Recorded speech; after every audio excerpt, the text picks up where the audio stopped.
I had no camera on. Hmm. Hang on. Why is it not going out to YouTube? It's the Rumble link. I put it to go out to YouTube. So I don't know why it's doing this, but let's try it again. Because for some reason, it's not pasting it into YouTube. Well, let's try and go YouTube and then see if this works. Let's try it this time. Oh, hang on, it's not working now. Huh? What is going on here? I don't know. I'm just trying this thing out and I'm not exactly sure what is going on. But hopefully the sound is working now. And hopefully we can get into something pretty soon, but it's taking a bit to kind of get my head around, really. It's kind of a bit confusing, but we'll figure it out. So yeah. So it doesn't look like it's letting me post the link into YouTube. So what I'll do is I'll post it into the YouTube chat. So I want someone to try this out. I want to see if it's going to work. So if anyone wants to jump up for a minute just to try this out, and we can maybe just, see if this works. See if the live link, whether it will work for all platforms, and people see like a bit like a kind of StreamYard or Restream type of stream. So yeah, I want to see if this works, because if it does, I might start doing it this way and I can start getting people up. So yeah, so try it out. Somebody. It's just, if it's just for a minute, you don't have to switch your camera on if you don't want to. You can just come up with sound. It's entirely up to you. So, but yeah, I hope everyone's doing well tonight. Been talking about wanting to basically maybe move abroad. So yeah, I made a video about this earlier, explaining why a lot of people want to do that, myself included. And some people have already set off and gone to a different country. So that's something that I'm considering, and the more I think about it, the more I think it's probably going to be for the best. The more that I think, maybe this will be the best idea with the way that things are going in the West now, like the lifestyle, everything. It's just, everything's all kind of crumbling, it seems, infrastructure and everything. It's just, but yeah, can someone just maybe click on that link and see if this thing works? I'm just curious to see if this actually works. But yeah, maybe for the custom link, it's not actually going to show the live chat up. I don't know. But yeah, hope everyone's had a good day today. Try it, share this out if you can.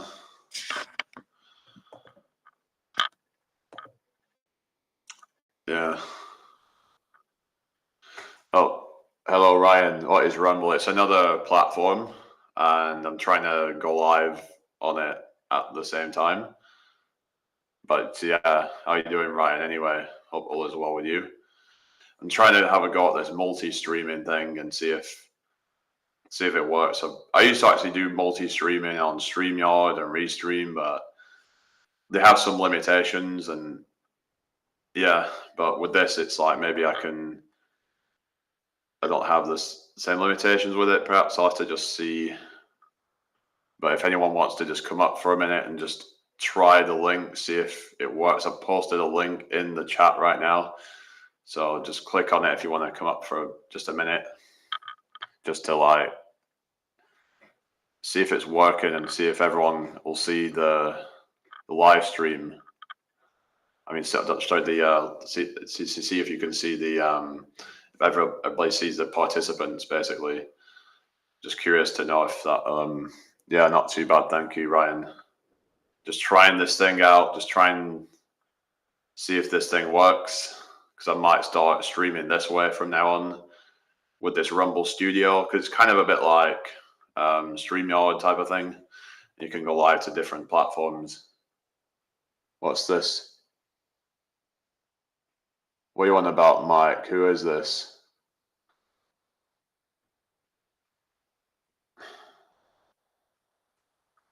What are you on about? This Mike Steele. Stop harassing people for likes and subs. People don't own all you shit, you effing C word. All right. If that's what you want to say, then whatever. You know, probably just someone in their mum's basement or something, but yeah. Yeah, that's what it's saying, but for some reason it's not bringing up the chat, which is kind of unfortunate, really, but I thought it was supposedly going to bring the live chat up. But yeah, it's not bringing that up right now, it seems. At least it's not bringing it up on the live itself, so I don't know if there's a way to customize it to where I can show it. So I'm just I need to figure that out, really. But let's see what it says. Bear with me a second, guys. So if I go to studio and then go to media, is that something I can? I don't know what. Add new media. I don't want to. No, not new media. Let's try. I don't know. I don't know if there's a way to do it to where I could show it on the screen so everyone can see the live chat. Oh, hello, Mick. Not seen you for a while. How have you been? Yeah. I'm just like started going on here again, and Rumble Studio is just for streamers. Yeah, that's what I'm doing. I'm trying this Rumble Studio out and seeing if it works. And it's I was wondering if you wanted to come up and just try it out, maybe, Mick, or maybe you could come up and see if this works and see if other people can see it, because it's a bit like StreamYard type of thing. So, and it says you can have up to 9 participants, I think. So, or maybe 9 including myself. So yeah. But yeah, been a while, Mick. Yeah, it's like the good old days. So yeah, so we can watch you on different platforms. Yeah, basically that's what I'm trying to do. Because if I can put it out on different platforms, then people from different platforms can see it. But some more people on Rumble, it seems now. So let's just have a look and see if there's any more chat coming through. So. Living in my mum's basement, I have a job I enjoy. You're whatever. Just go away. Like, if that really was the case, then you wouldn't be here trying to just harass people. If anything, you're the one that's harassing. So just go away. Otherwise, I'm just gonna block you. Like, where's your? Here we go. Yeah, some people are just kind of, have nothing better to do. Kind of sad, really. So. Oh, Mick wants to join. Hello. All right, here we go. All right. Let's see if this works. And all right, is this? Hang on, is this not working? Oh, wait me a second. It said Mick wants to join, and oh, sorry. Hang on, it's your camera. All right, here we go. Oh, yeah, you're on mute, I think.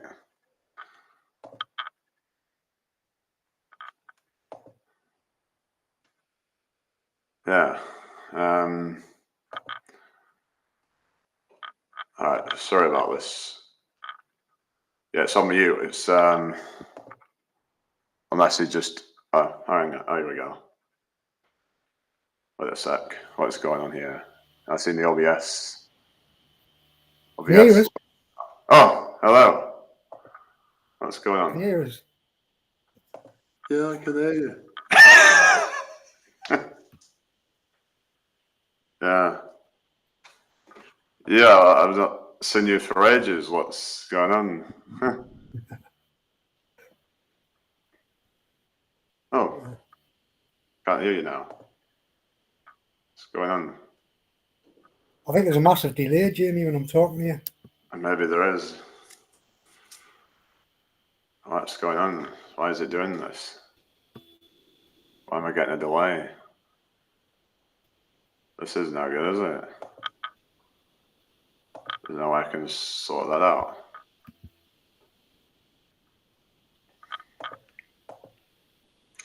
Yeah. Hang on. Is it showing over on... Yeah, it's showing it on YouTube, so yeah. Is it working? Yeah, yeah, so there's a delay, is it? Yeah. That's not good.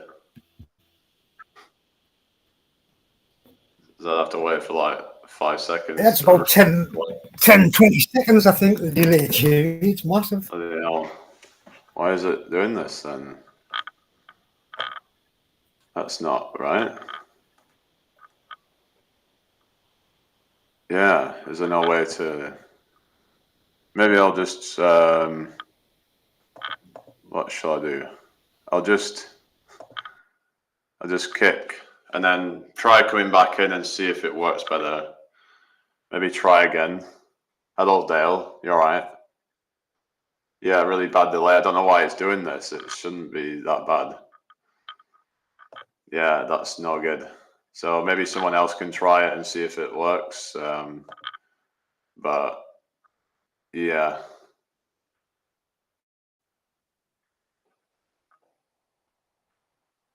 Whatever, Mike. Just go away, please. I'm just gonna put it on timeout. Yeah, just go away. All right. Allow. Oh shit! I just put the freaking comment on the chat. Damn it! How do I? Oh no! Oh no! It was pinned on timer. No, I don't want to do that. It's like someone put about what the hell? This is just like. Right, how do I get rid of that? This is absolutely like. This is absolutely mad. How do I unpin it? What the? I can't have that on the screen. Come on. I'm sure there's a way to get rid of that. Yeah. Yeah, so is there still a delay then? I think so. All right. Can you hear us now? I can hear you now, yeah. Is that all right now? Must be on time. Must be right then. Is that all right now then? Yeah. Hey! We're having a conversation with you. Hey! Finally! Teething problems. It's just there's this thing on the freaking screen though. Yeah, I've got my camera on, but I don't know what's happening. You know what I mean? I don't know why is he not? Have you put your camera on? You say? Yeah, I've clicked on it. So I don't know why it's doing that. Hang on. Oh yeah, I don't know what that's about then. It doesn't really matter. Pardon? Doesn't really matter, does it? Not really, but it Not would this be time. nice I'll have a go to have that some other option time. though. Yeah. That's just for. I know you don't usually put your camera on anyway, but. Yeah, I was going to. I had it on. It's on now, actually. So what's going on? Because I've not seen you around for a long time. So yeah, I suppose I've been doing other things. Yeah, I've been watching odd bits of you, like even there. Yeah, just kind of nosy-ing. Yeah, I just come across you the other day. I typed you in and you came up, so you had a few videos. Look. I don't know if you've been like paying any attention to my like workout progress, body transformation stuff, but I saw you showing your gut off the other day. Oh yeah, showing your definition off as well. Yeah, the stomach. Yeah, yeah. So I've been doing that creatine stuff, so that's been helping with that. So it's been just kind of making me look more full. Oh, hello, whoever this is. Someone's put so Elam in Albany. Hey, sweet cakes, take off that sweater. Yeah. So, have you heard of something called methylene blue? what's that? It's a dye. No, what's that for? So you ingest it. It's like but it's the pharmaceutical grade, but it's basically a blue dye. And What's it for though? Well, it does loads of things. It's helping to treat dementia and fucking Alzheimer's and. Oh, really? Yeah, it's got loads of because it's what it's to do with is your cells.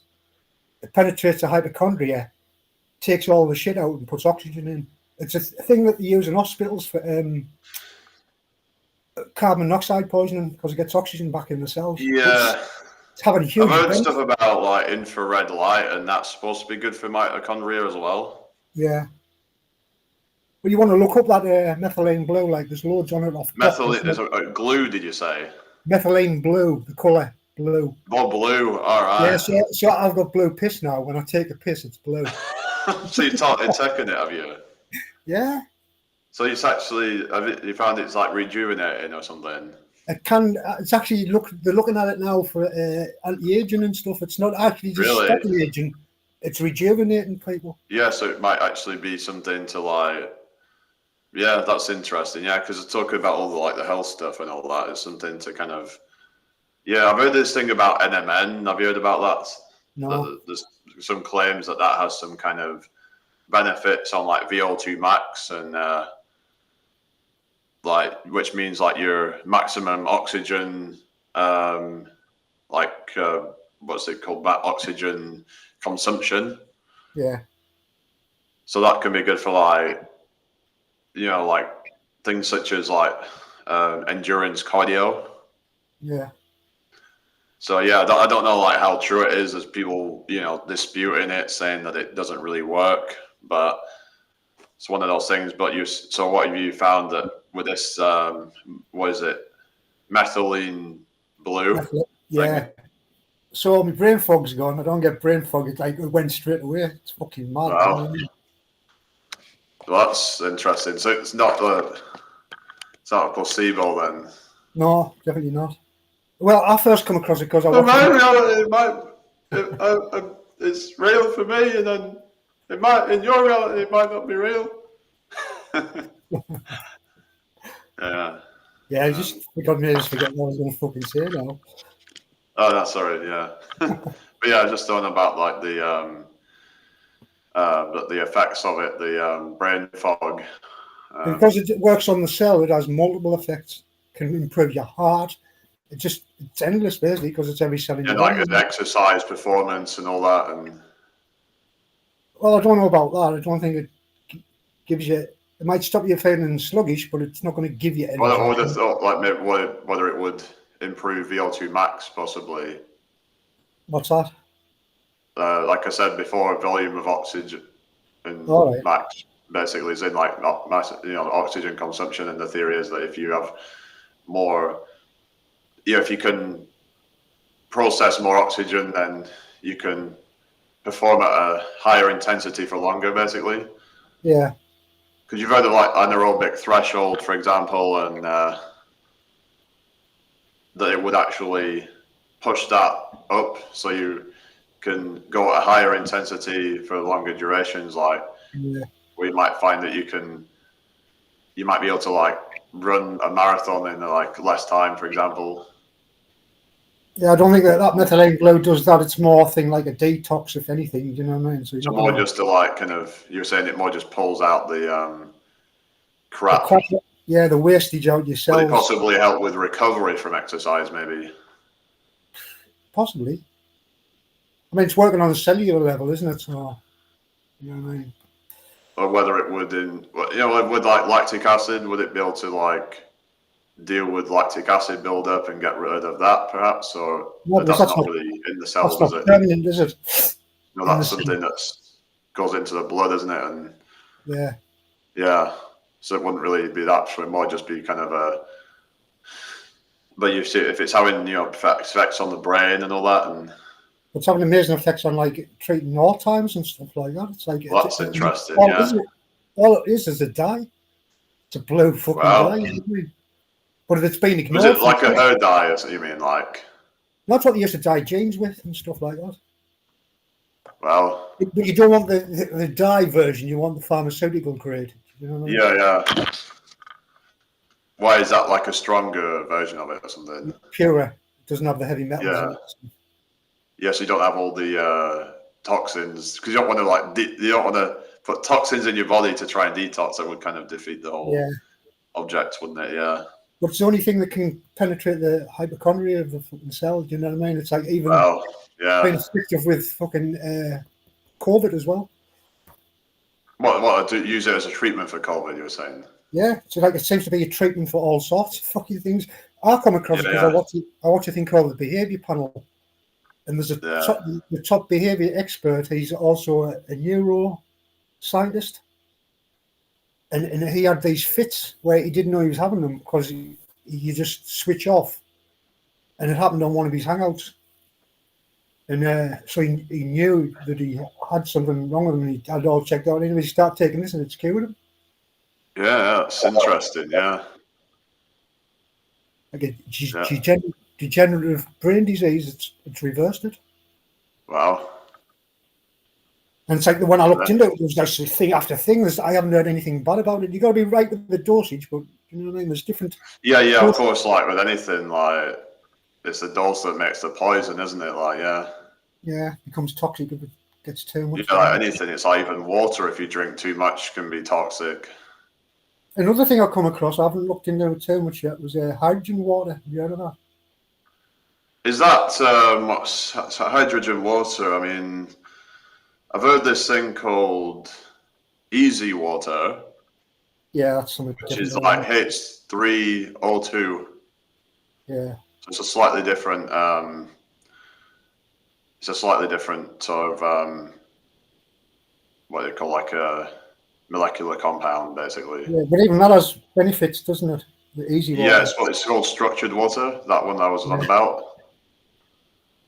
It's said to be like the fourth phase of water. It's somewhere between like a solid and a liquid, I think, or whichever one it was.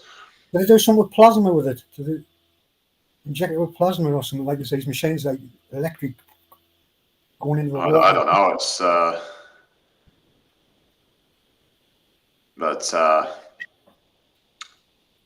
yeah. It's supposed to be the same thing, like the plasma water. Like I think it's the same as what you're going on about, easy water. It's when lightning hits its big bodies of water, it does something to the water that makes everything that like plants will grow quicker, and you know what I mean. There's like massive benefits. Yeah, I don't know if it's like maybe it's like a negative ion or something like that, perhaps. Yeah, maybe. Because I know there's this thing about negative ions are said to be really good. Say like if you're near like a running water, like a waterfall is going to be really good, isn't it? Yeah, if you're around like, that would be. But yeah, so I wanted to just mention, because I don't know if you've been paying attention, but yeah, I used to go live a lot on TikTok, and I've been banned off there. So what?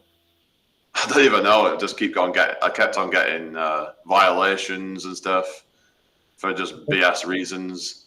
Medical advice? Well, some of it wasn't even medical. It was just like, it was just whatever they deem was kind of bad or something. But a lot of people get banned off there for like, they're not really specific on things, and maybe at times it's because I react to the trolls, and then maybe they would report it, and then sometimes they might try and do these things to try and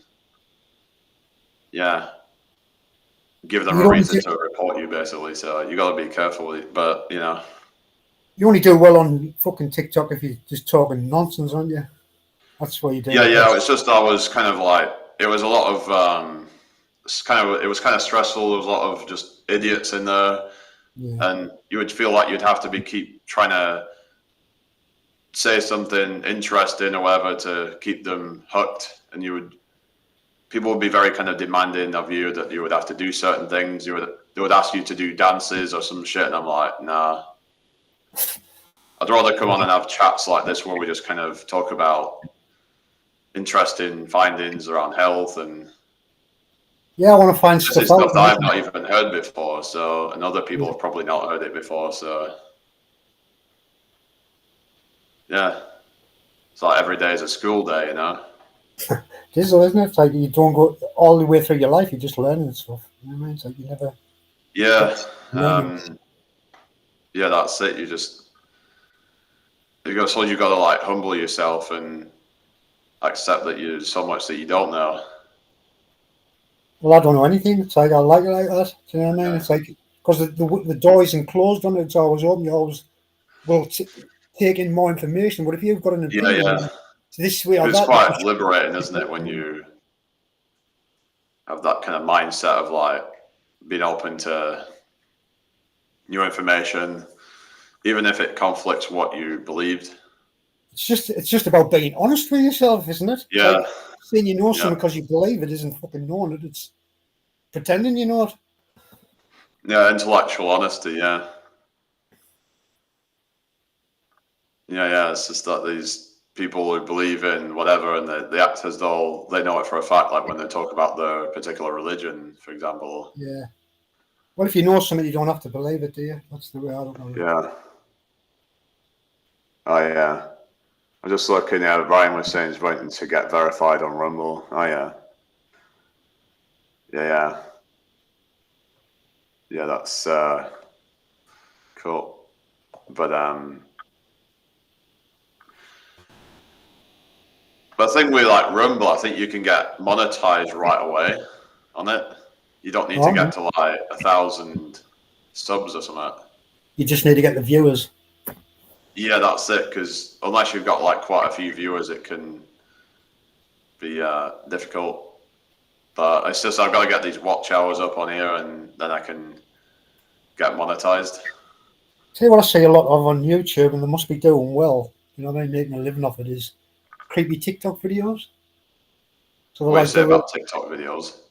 There's these channels on YouTube that it's all about TikTok videos. Oh yeah, I've seen those like where they'll do like stuff on, say like, you know, like these like gym videos where they'll like be trying to like these like clout chasers trying to just put their cameras in a certain way to like where it's like, oh, he's staring at me. Yeah, like, know what to do it. Like, yeah. Well, there's all sorts, isn't there? Like you have things like the supernatural UFO signs. You just take other people's. Oh yeah. Yeah, but what I mean is, or it might be someone critiquing someone's like, you know, kind of unhinged viewpoints or something. Yeah. Like maybe they're just saying something quite outlandish, and it's just like people seem to like watching that kind of stuff because if they've got a certain like viewpoint, then they just love to see someone getting roasted about theirs. Yeah. It's just, I guess it's like the kind of tribal nature, isn't it? Yeah, I'm like out of it all now. I don't really. Yeah, I just don't really bother. It's like you get when we was into all these like, you could call it conspiracy circles, and I'm like, I just don't even want any part of that anymore because what it never ends, is it going to have to any of our lives? Yeah, never ends though, does it? You're always going to have conspiracies and mad fucking ideas. It's like yeah. It's just no matter what happens. It's like I had someone in the chat last night who was just kind of a bit. They seemed a bit kind of nihilistic, and I was like suggesting things like, and it just I don't know, talking about like how everyone's depressed because of like how everything's so expensive now and blah blah blah. But it's like, but if you have that kind of mindset, then you're just going to end up like fulfilling your own prophecy, aren't you? Yeah, I mean that is the situation, and things are expensive now. But yeah, it is expensive, but it's like But we're getting of course, like I mean, there's no denying that. Of course, that things have gotten more expensive, but like I've been considering, you know, like I've been considering this for a while, like moving abroad, like moving somewhere like Thailand, Philippines, for example. Anywhere that has no influence of it. What's that? Anywhere that has no influence from the Economic Forum or Davos. You know what I mean? It's just like I don't know. It's just the a lot of like, you get these like digital nomads, if you know what I mean, like these people go over there, maybe they do vlogs, maybe they might do some coaching and just earn a bit of money doing that, and they can just like live in somewhere where the weather's generally pretty good. And of course it's everyone's gonna have their own opinion on that, but there's a thing with this country where it's like it's not that it's cold, it's just that it's grey most of the time, if you know what I mean. It's like it's that kind of affect the moods of people. Yeah, the government's grey as well, isn't it? What do you say? The government's grey as well. What a bunch of boring fucking assholes they are. Yeah, no, that's it, isn't it? It's like I was watching this guy and he was like talking about his experience where he has this skin condition called, I think it was psoriasis or something like that, and he has to get it treated with some like pharmaceutical thing, and he's had the treatment for a few years, but I think it's something like when because he'd moved to like abroad, and he came back, and then he tried to get like a prescription again, but they had you go through a lot of rigmarole to get it, waiting for it, and it started to flare up again. Whereas if you go over there and just you'd be able to get it in no time. But all these things it's like a nanny state. It was basically saying over all here. All them things are treatments, and they're not cures. They're just treating the fucking. Oh, yeah, of course, yeah, I know, but it's like it's just an example of how all this bureaucracy and all the kind of they're trying to interfere with people, like you've got to if you want to get something, you've got to go through this person first, then go through that person and that person, instead of just directly trying to get to the thing that you want. And there's this kind of attitude of like, oh, we can't let people just get the treatment that they need because they might be irresponsible and take the wrong thing, the wrong dose or whatever. And yeah, I know what you mean, but it's like I don't know what you would suggest as if someone had these like skin conditions as like cures or something. But well, sometimes that goes away, doesn't it? Psoriasis. It can come. Is it like stress that can cause it to flare up or something? It might be. I don't know. You know what I mean? It's like I know people who have it and it clears up and then it can come back. Well, this guy I think said he had IBS or something, and when he was over there, it seemed to be a lot better.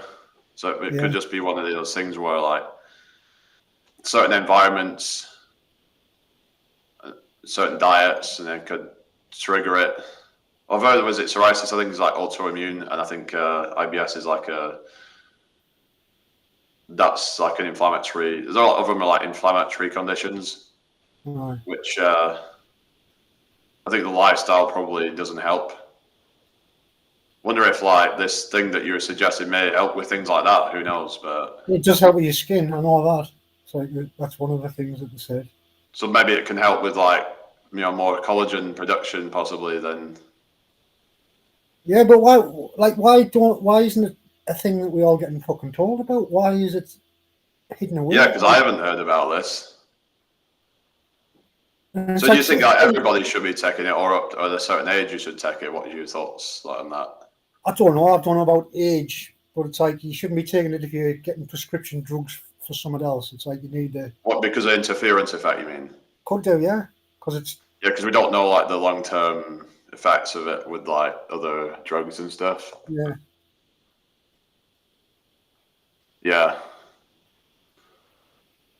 Yeah, it's not really nice to take. It's a bit yucky. Like it's like drinking fucking biro ink or something. Yeah, that sounds quite. It sounds like some like reminds me of like like biohacking stuff, isn't it? Like like the red light therapy and all that kind of stuff.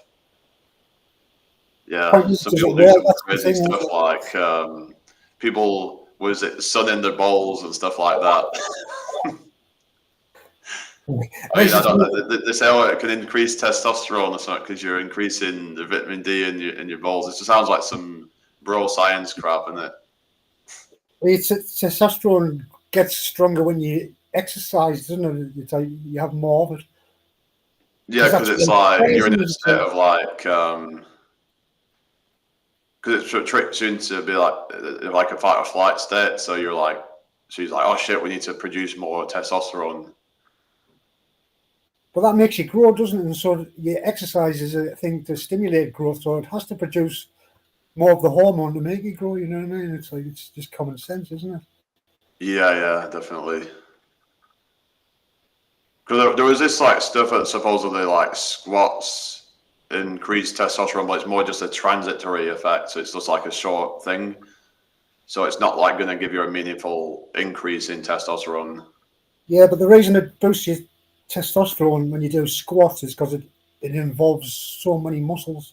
Like it's a very kind of like, I've heard like when people do like heavy squats, it can actually make it harder to stay lean because of the amount of food that it makes you eat afterwards, because of the amount of muscle that you're breaking down. And yeah, you have to, don't you? But ideally you should have burnt the calories up so you don't get the extra weight. What you mean, like as in, so your extra calories goes to building the body rather than just passing through? I think a lot of it's about trying to eat proper food and not try and make sure that it's like more protein rather than fat and too much carbs as well. So that way you're just replenishing the muscles and not adding like any sort of extra calories that would then lead to fat gain. So that could maybe help. Yeah, you just need to fine tune it, don't you, to do it right? Pardon? You need to fine tune your diet to your exercise. So yeah, because if you find that every time you do squats that you're in like a kind of more of a bulking state, then that could be something that you need to work on. Because I remember watching this guy where he talked about how he struggled to get.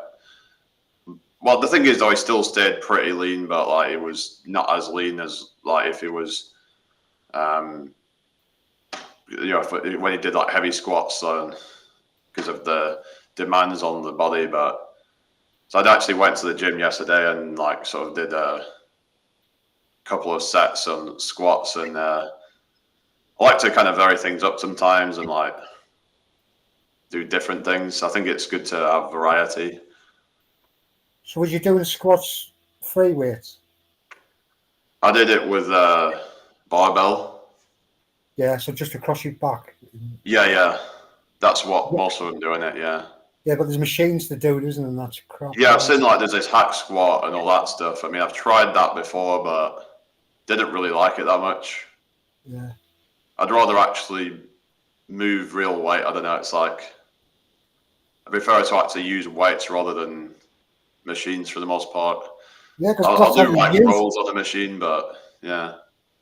But your strength and the way you interact with the world is from picking things up, not from using a linear machine where you can only... Yeah, the machines, the thing with them is that they're only moving in one direction, aren't they? It's like because when you're using like weights, there's like balancing involved, so it requires your core stability and all that. So it's a more functional. I'd say. One of the things machines are good for is isolating a certain muscle group. Not to create your physique, but to fine tune it. You know what I mean? Well, you can isolate with just light weights and stuff as well. Like for example, the side delts, you can just like. But I've seen there's sometimes they use like cables and things to kind of do that, but it's like whatever works for you really. There's a lot of people doing the wrong movement as well when they do exercise, and they're actually doing damage rather than good. Like I've seen stuff about like when they're doing these, like when they're doing like the bicep curls, and it might be because they're something about like when they're using a really heavy weight and they're trying to go to when they're going to like the end of the range of motion, and it's causing a lot of strain on that part of it, and in like the ligaments and all that, and that can cause damage. But you know, So when you've it got comes to to just know what your limits are. do you know when it comes to your biceps, you know what the best exercise is for mass? What's that? Chin ups. Yeah, I've actually tried that, but yeah, I have to kind of, yeah. Obviously, you Even can't. like, what is it, like these body weight rows, I find they're quite good for that as well. Anything where you're using a supinated grip, yeah. Yeah. It's like you can do, the neutral grip will work more of the brachialis, which is like that little muscle sort of between the biceps and the triceps. So you can make your arm look wider from a front angle. Well, your biceps tail muscles, isn't it? And people just training one hand position. And about like the short head and the long head of the bicep. Yeah, but the one that gives you peak is your outer one. It's the one that has the vein running down it. Yeah. The one that gives you width is the inner one. There's a line running straight Jimmy. down the middle. Yeah. So which one was that? Is that that's the short head? Is it then? Yeah. So if you was doing to get thickness to your biceps, you do a wide grip curl. What do you mean a wide grip curl? You mean like? Yeah, like you got your normal shoulder weight length for your normal curl. You go a little bit wider, so your arms go further apart. That'll transfer the stress down. I'm not sure what you mean, like as in, let me just kind of like. So let's say if I'm doing like the curls or whatever that you're doing, like. Yeah. You mean like going wider like that? Hang on, like that. Yeah, a bit wider, not like maybe just another 4 inches off each hand, like outwards. So like you're kind of doing it, kind of like you're. Not quite as far as you're holding your hands there. Do you know what I mean? Like you're on about like that sort of. Well, your hand would be going. I've seen them doing it at different like angles where they'll do that, and then they'll do it like that. But I'm about with a bell bar, like the full. Yeah. Oh, you're about a barbell. You mean just like holding it at different, like how they say about like if you say doing the bench press and you can, if you hold it more kind of like close together, it works more of the chest. Whereas if you hold it further apart, it's more triceps sort of thing. You got that the wrong way around. Or is it the other way around? Yeah. So if you bring your hands closer together, it'll hit the middle of your chest, the line down the middle, and it'll do your front shoulders and your triceps. If you put your hands further out, like wider grip bench press, you'll hit the side of the pecs. Oh yeah, that's right. Yeah, because you get more of a stretch in it. Yeah, on the. Yeah, it's like where the tension goes down. It's going full. It goes to the. It's a bit like the path of least resistance, isn't it? So the stress. Like when you got your arms wide, it's like the stress is all going on the inside of your arms. When you got them close together, it goes on the outside. Yeah, I mean, like, it's good to like do, like different grips and stuff, and you go for the middle one when you're first building your frame, and then when you try and sculpt yourself into a certain shape, then you start using your different. Yeah, it's more about like fine tuning. Like it's like when you talk about the diet and fine tuning that. It's like you have the same mindset with like the. That's more of like, if you want to be a bodybuilder and you're wanting to like have a balanced physique and you get some people where they'll have one muscle overdeveloped and then one sort of like a bit lacking because the exercise selection has kind of neglected it a bit. Yeah, plus you've got a dominant side, haven't you? Yeah. And that side will always be bigger. So what you have to do is put a bit extra weight on you. Say your right hand. Yeah, to balance it out. Yeah. On the left hand side. Yeah, and it's like the thing is like I was learning with like the squats, and now they can work, say like the quads and all that, but you also need like some stretch exercise like leg extensions or something like that to work different parts of the quad. Yeah. Well, also when you're doing squats, you need your heels raised up an inch or two. What do you mean? So your body weight's pushed forward, so your heel is say on a book or something like that, a thick book. So if you're going to, you know what I mean? So when you're standing up, it's like you're on your toes almost a little bit. And about like you're on tiptoes, you mean? Not quite as much as that, but you just raise your heels up an inch or two. So you were putting it on like a plate, you're saying, like a plank of wood at 2B1 or something like that, and just put your heels on it. So what's that for? Is it to get? It stops your ass going flat. Your ass will go flat and wide if you don't. You know what I mean? What you mean? Like the way it affects the muscle when you train it. So you'll end up with like a flat, wide ass sort of thing. You know what I mean? What you're saying that it doesn't work the glutes as well if you don't have it like that. It works them in the wrong way. It'll hit the spot that will make you look a weird shape. Yeah. It's the same with your toe angle when you're doing squats. If you angle your toes in, you'll hit the outer side of your thighs. If you spread your feet out, you'll hit the inner side of your thighs. Yeah, because I've seen like they call them like your was it abductors and adductors of all that. Yeah. Because there's these machines where you can like spread your legs apart, and then there's ones where you would like close your legs together. That wasn't what I was on about. I was on about just in a squat. Yeah, I was just saying how like those like, muscles like that are worked on those. That's what you can sort of target more of those with different variations of squats. And yeah, it's like another thing with your bicep that people don't realize is it turns your wrist. If you turn your wrist, you'll feel your bicep move up and down. Yeah.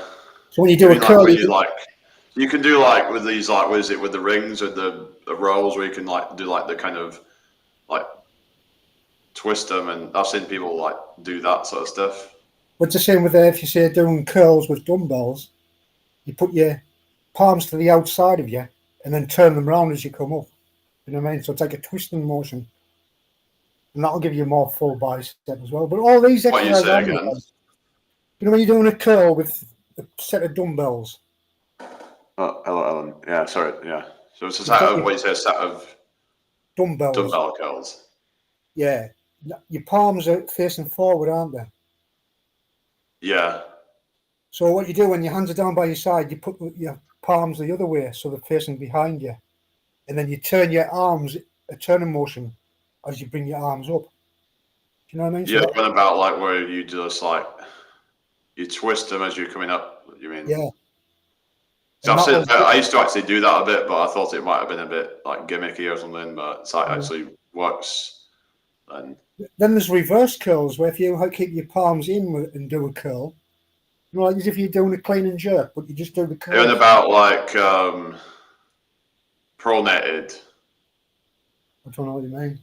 As in like, so you're turning your wrist over and doing it the other way, like if say you're doing like a pull-up and you're... Yeah, well that's like two different exercises in the pull-up. And that'll work. You're different. What I mean is if you it shows a reverse curl. A reverse curl, you would think you were doing a normal curl, but your palms are facing down towards the floor, sort of thing. Do you know what I mean? Or facing forward. Yeah, is that what you was on about? See, that's not what you was on about, was it? I'm on about reverse curls. When you do that, it's the same as you're still doing curls, but it's actually training your forearm. It'll work your brachialis as well, like that, like I said, that little muscle like that goes like between like your biceps and your triceps. It'll give it more thickness in your upper arm, basically.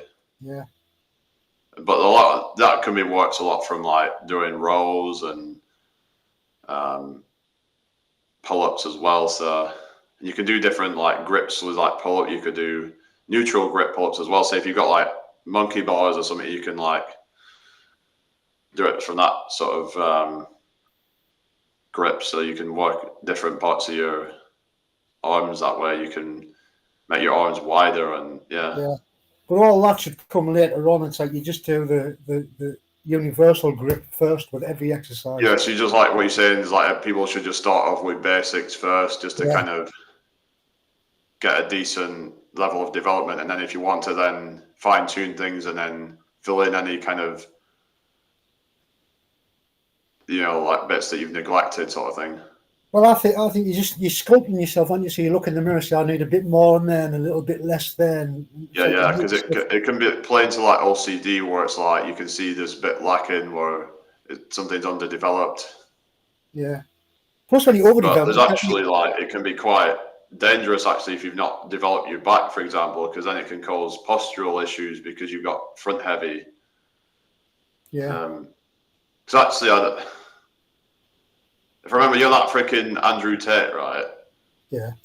And when he was in prison, I think he was mainly doing, he was just doing body weight exercise like push-ups and like squats and stuff. 200,000 a day. He had this like overdeveloped like front, but then the back wasn't really that well developed.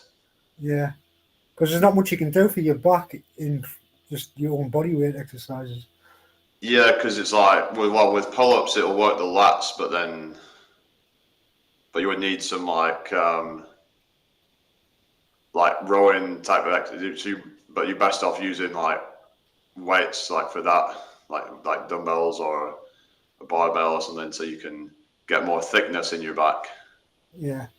So if looking from the side on it would look a bit kind of like there's nothing there. The thickness is with things like rows. When you row, that'll give you the thickness, and things like pull-ups, that'll do the width. That brings you sound like you should be a personal trainer or something. Oh, I've been doing it for fucking decades, you know what I mean? So.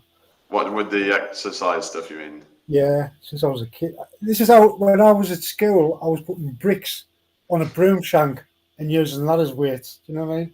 I had like 6 bricks on either side of the broom shank when I was about 15 or something. You know what I mean? 14. Yeah, trying to like just do anything you could to try and build yourself up, basically. You know what I mean? It's like it works. It works. Doesn't matter what you're doing. It's the exercise, isn't it? Yeah, that's it. As long as it works, it's like because the body doesn't know the difference between different things. Like as long as you're creating a stimulus, like then it will grow. It's just as long as you have the nutrients and all that. What you're doing is you're pushing it so it can't cope, and then it has to adapt by getting bigger so it can cope. Yeah, because this is why they say you have to train towards failure. Yeah, it's got to work. You're struggling to keep going, and then you're not taxing your body. It's not going to respond in any way. You're just going to get it. Yeah, because have you seen this guy called Jack's Fit? No.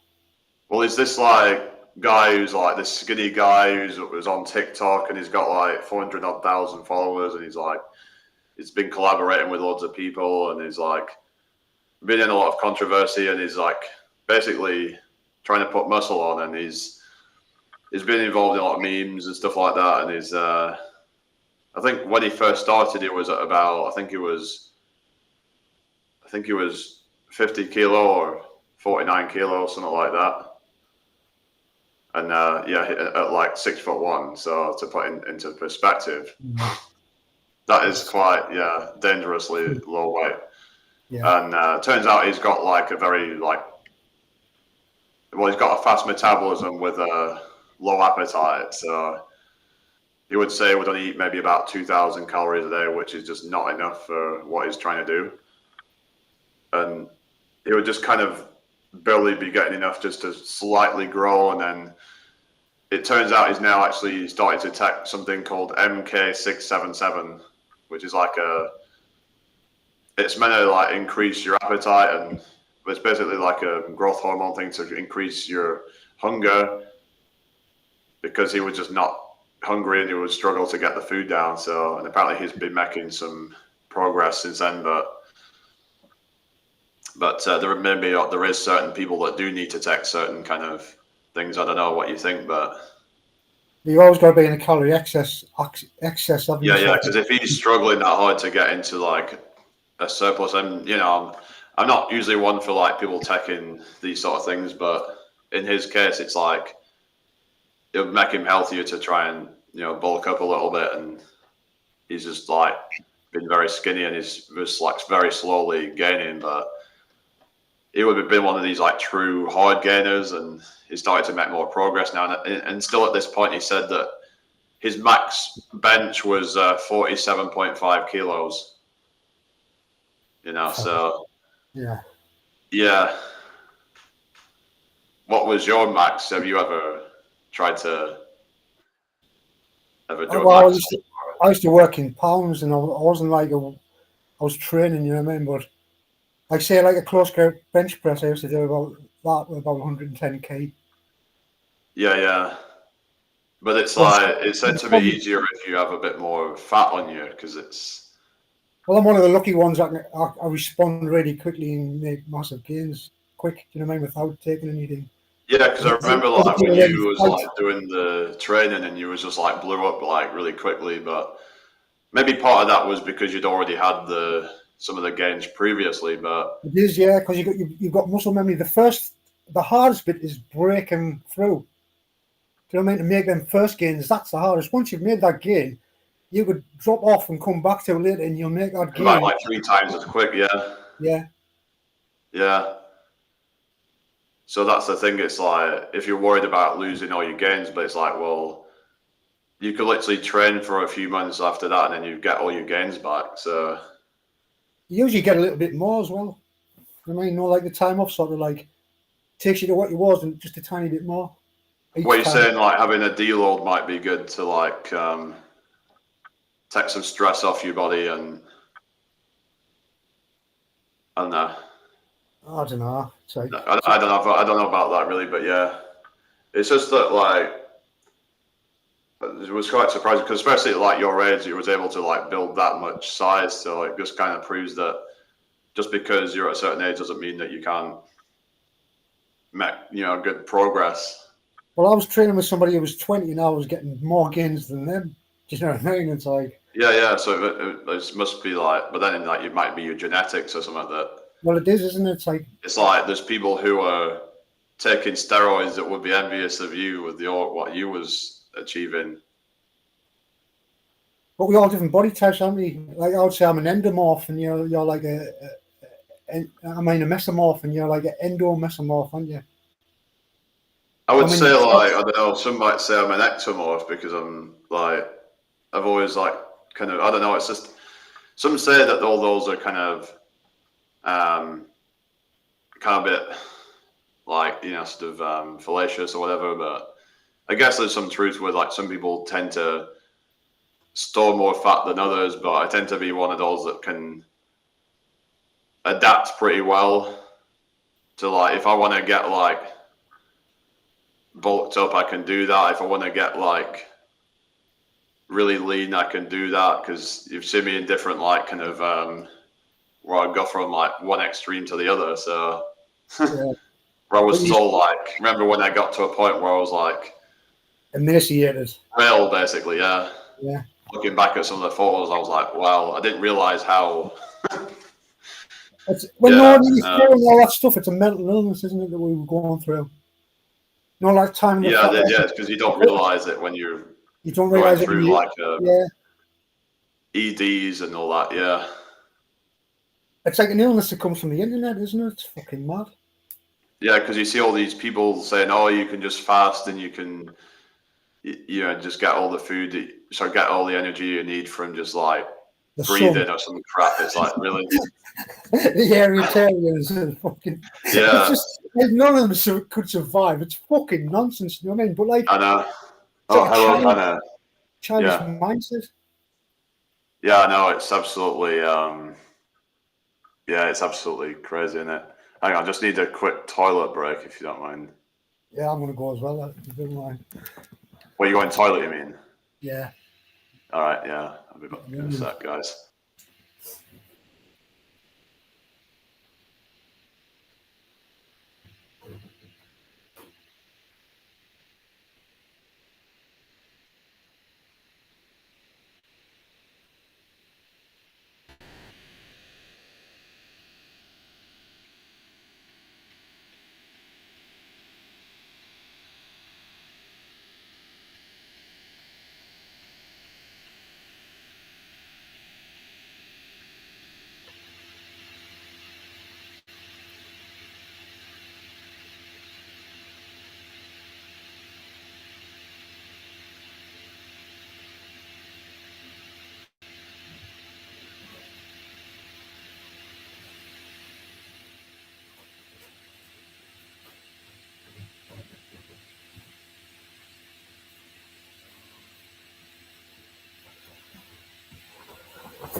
Oh, Hey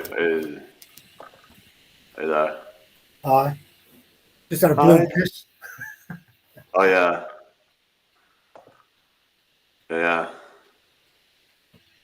Yeah, having the blues. You don't need to get one of them toilet fucking fresheners, you know what I mean? It looks like you've got one when you just piss in the toilet. Oh yeah, I remember, yeah, those blue like the oh yeah. Yeah, hi, I know you there, yeah. Hannah's in I think Middlesbrough or something, yeah, so that's not too far from you, so yeah. Yeah, it's what we're saying, yeah, about like body types and all that you were talking about. Would you say that you're more of an endomorph, did you say? Mesomorph. Mesomorph. Yeah. I'll get gains quick. You know what I mean? Well, they say like endomorphs tend to like store more fat or something, and they There's don't nobody really really. get gains, but they also gain a lot of fat as well, or something.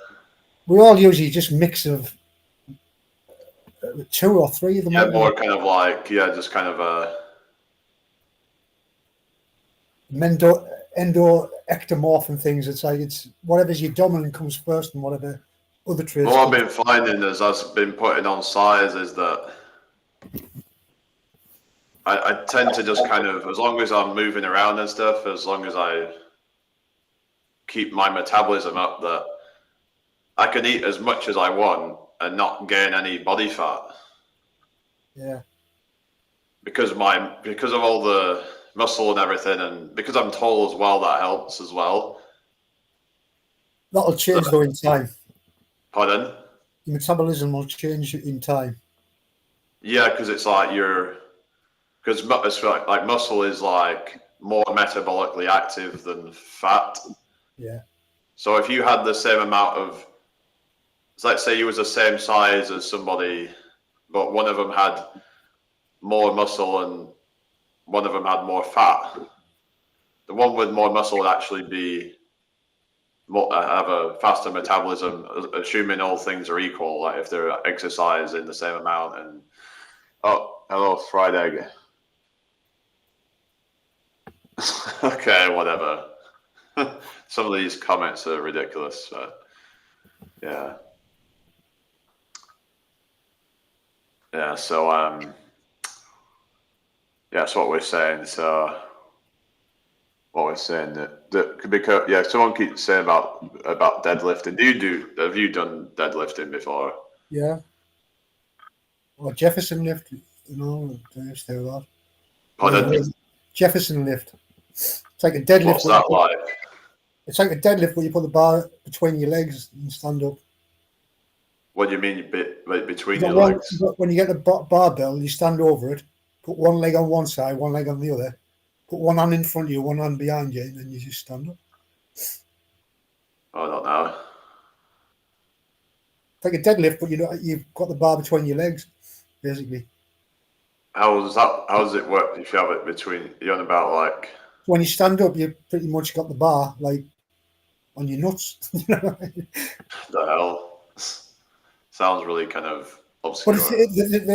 But you standing over like the weight, aren't you? You haven't got it in front, you haven't got it behind you. It's dead center. Oh yeah. So like you pick it up one way, do so many reps, and then you put it down and switch your hand position. So your other hand's in front, your other hand's behind. I've seen one where they have where they'll have one like pronated and then one supinated. Is that supposed to be good for like doing deadlifts or something? Because it just seems a bit like, why would you have one way and one the other way? What do you mean? Like, you know, as in like I've seen people do a deadlift. You know, like say like they'll do this, like I'll just try it. Like, can you see what I'm like? They're like one turn this way and then one that way. So they're like, yeah, that's like the Jefferson lift. Well, you have it between your legs. Like, what's that about? Why do they have like it that way? I don't really understand. Like, well, that's what I would do with the Jefferson lift when you put it between your legs. It's like that's how you have your hands, one way and one the other. But why? What's the benefit of doing that though?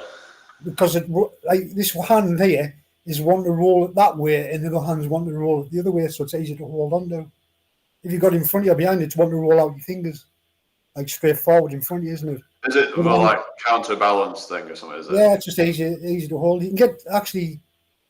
Is that if you're doing it with? Because I know some people do it with straps, but maybe that's a way to kind of. Is it? So would it? Because I've never really used straps before with it, and they said that you can lift more weight with straps. Yeah. I've used straps. It's because you cannot hold onto the weight you're lifting off the ground. Basically, your hands are not strong enough to hold. Yeah, because of you need the grip in your. Well, you wrap the strap around. Your strap goes around your wrist, then you wrap it around the bar, then grab hold of it. So it's like you're holding the bar that's holding the wrap onto the bar, but it's taking all the stress from your fore. Yeah, that's what they're saying. It can. So some argue that it's not a good way to build the forearms, but you build your forearms with other exercises like. So yeah, you don't really need it for that. All it is like the rest of your body's growing quicker than your grip. It's like you're getting stronger everywhere else, and your grip hasn't caught up. So you could say, well, I'm only going to lift what I can hold, but then you're holding yourself back to building them muscles up. You're making your grip the limiting factor, aren't you? Well, yeah, because it's like if you can't grip it, then what you're saying is you're holding the other muscles back, yeah. Yeah, so that's why because you'll be failing a lot quicker on the same weight, basically, because you're not able to hold the weight for as long. Yeah, and like all your muscles, it's like different muscles in your body grow at different rates. Some are harder to get to grow than others. So it's like if you was waiting for the harder to grow ones, it's like you can only. I remember someone was saying an idea to grow your forearms was instead of using a normal barbell, you would use like a thick one, which is going to be a lot harder to grip onto. Right.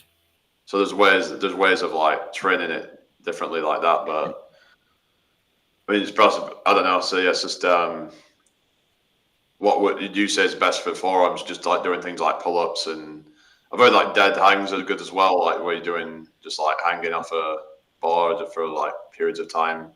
I used to wear wrist curls with a bar, and then reverse wrist curls. Yeah, that would be good for like just for your wrists, wouldn't it? Yeah. Well, it does the part of your forearm you're looking at when you put your arms out in front of you. Yeah, because that'll be the one that everyone sees when you're. And it's not good if you've got like a really skinny wrist and then like the rest of it is muscular. It just looks a bit kind of disproportionate. You can't do anything about your wrist. Your wrist you're stuck with. Yeah, it can just give it a bit more. Yeah. You can't make your wrists any bigger. In fact, your wrist is a limiting factor on how big you can get your arms. So you usually go about 10 inches bigger than your wrist. So if your wrist 6 inches, you're only going to end up with 16-inch arms. You know what I mean? That sort of thing. Do you mean circumference? Yeah. Yeah, circumference. Yeah, I've heard some like guys can get like natural up to about 17, 18, even 19-inch arms. Like. Yeah. I think the biggest I've gotten mine's been about 18. Yeah. 18, I kind of break through that. So yeah, though a lot of people seem to kind of plateau around that kind of mark. Obviously, it depends on your body fat percentage and all that, because when you have more body fat, then that can thicken your arm a bit. So, is that when you was like quite lean then, or just kind of? Yeah, the peak sort of thing. I remember when when we was at like at Dee's house, I think we were like measuring each other's arms or something. The thing is, I wasn't actually flexing my arm when I did it, so he thought, "Oh, my arms are bigger than yours." It's like, yeah. Yeah, you thought they were until you measured them. What you say? You thought they were big until you measured them. No, he actually measured it, and it showed bigger, but I wasn't actually flexing it. I wasn't actually like squeezing the biceps. Yeah. So yeah, that's. Yeah, a lot of people get bored with it, you know what I mean, because they can't see the progress. And I would look at it like every time you train, the biggest gain you're going to get is about the sheet of a paper, thickness of a sheet of paper. Yeah, pretty much. I mean? Yeah.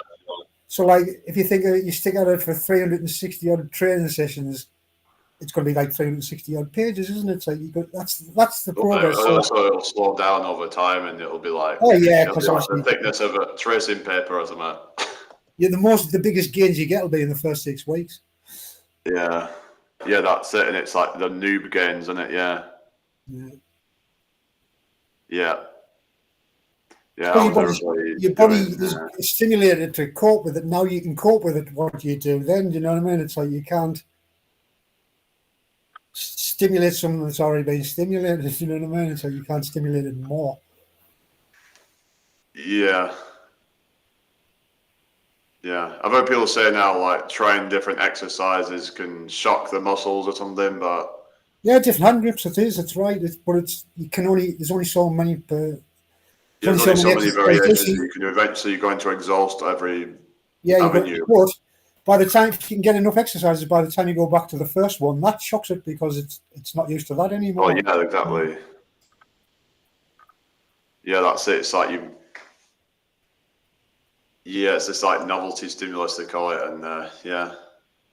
So it's like you've got to try. People have like different programs for like different seasons and stuff, so that way they can keep shocking the system. It's like this whole like, well, it kind of goes back to the whole like, this. It's like the whole kind of variety is the spice of life thing, and I've been looking into this whole thing on the need for novelty in life in general. Like when you keep doing the same thing over and over, your brain just kind of is like, okay, this is to be expected now. This is just kind of not really exciting anymore. Yeah. And this is why I think why a lot of relationships fail, because they don't give each other space. So then when they they start to take each other for granted. Well, sort of things wear off, don't they? Like whatever's brilliant today, it's just going to be normal tomorrow. If you know what I mean. Yeah. You get a brand new car. It's look, this new car, but after a bit, it's just a car, isn't it? It's like. Yeah, that's it. So it's same with people. Sometimes it's like you just get bored with them. It's like you get bored with each other, but you stay together. Yeah, this is why you need to kind of have time apart, I think. But sometimes you might have time apart, and that splits you up because you think this is fucking great. You know what I mean? Well, it all depends on yeah, it's just I suppose it depends really on the situation, really. But yeah, I suppose the time apart will tell you whether it's right or not. If you miss them, then yeah. But if you kind of like you're happy and the peace on by yourself, then yeah, it wasn't right. So yeah. When I was married for years and I loved it, but now I'm not. I also love being single. It's like I wouldn't want to be married again. Do you know what I mean? So it's like it's just an experience you're going through, isn't it? You know, yeah. It's like you become tedious after this. Yeah, it's like I don't know, like how there's certain people that can seem to be able to make things work for like a long time. Yeah, but sometimes it's like they just get stuck in it. They're like, I have to do this because it's like what I'm supposed to do instead of it's what you want to do. Yeah, but there is some that just seem to be like genuinely happy that they grow up together, and it's just like I guess it's one of those lucky things where.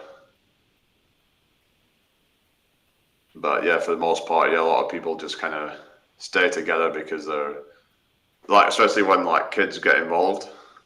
Yeah. Well, it's like, oh well, I guess we just got to try and put our differences aside for now. Kids grow up though, don't they? And they go leave home, so it's like that's not a thing that's going to keep you together forever. Well, yeah.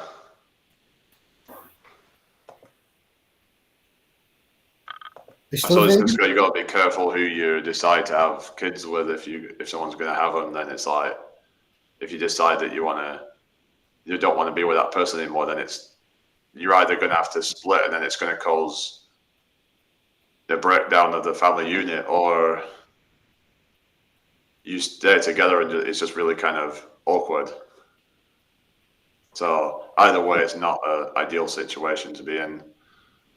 Because someone was saying that it's better to be single than wish you were single.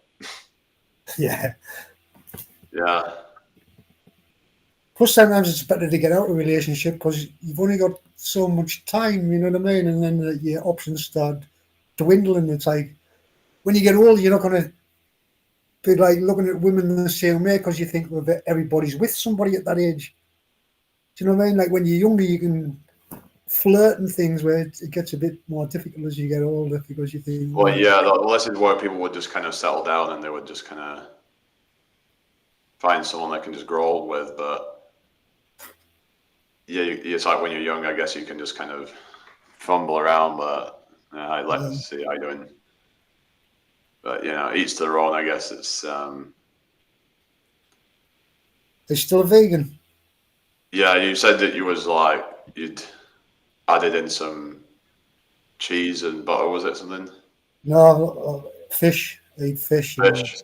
You eat fish now? Cheese, because all the Frankenstein food. I would like to stay a vegan, but that fucking shit's not good for you if eating. So no, like you were for a while. You was on this really clean diet or something, but did you get bored of that or something? You're not getting everything, are you? I'm starting to get bad joints and things. You know what I mean? What you're in about from all just eating loads of fruit and salads and stuff? You mean? Yeah, but you still need something more than that. You would have to eat huge amounts of that to have enough calories to. Yeah, it's difficult. That's why you were so skinny, weren't you, at that time? I remember. I did go thin, yeah. Because you were just be eating like what was it, smoothies and stuff like that, and. I still have them every day. I've never stopped taking But it's them. like you just added in these like fake. What was it like the fake? Did you have fake burgers and stuff like that, or? Yeah, fake chicken, fake, like everything fake. It's fucking horrible when you. Yeah. It's all right at first, but there's just something in there that's just not right. After a bit, you just start to taste it. It's fucking like some of that false meat tastes like fucking damn cardboard or something. I've heard some about that Beyond Meat stuff, and they put in some really weird ingredients in it, like some really kind of like Frankenstein ingredients. They put in some like artificial heme iron or something like that. Hemoglobin, you put in it, artificial hemoglobin, so it has blood, like you know what I mean? Like, yeah, that's just some weird shit. That yeah, it's fucking awful. It's like that. When I tried, I thought, oh, this is actually like meat. But when you've had it for a little bit, it's like sickly as fuck. It's fucking horrible. Yeah, I've never had it. It just sounds like something I would not want to be eating. Don't. It's Bill Gates as well, isn't it? Also, be aware of microplastics. Yeah, I've heard something about that and that sort of stuff where all this Frankenstein stuff, the microplastics, that's something that can really mess up your hormones and stuff. So have you seen all this like stuff about that testosterone's dropped by something like 40%? Yeah, and everybody now men think they're women and things. Well, that's caused. Yeah, there's a lot of I see a lot of men nowadays, and it could be culture and all that as well, but a lot of kind of effeminate kind of guys. Well, it's not especially a lot of these younger ones going around. Like I've seen a lot of these around like uni and stuff like that, and they're almost like drag queens. They're like, yeah. And like what happens to real men in it, but I know we used to talk about like how the whole kind of like feminine and masculine things should be more balanced or something, but you shouldn't even have to consider it. You should just be who the fuck you are.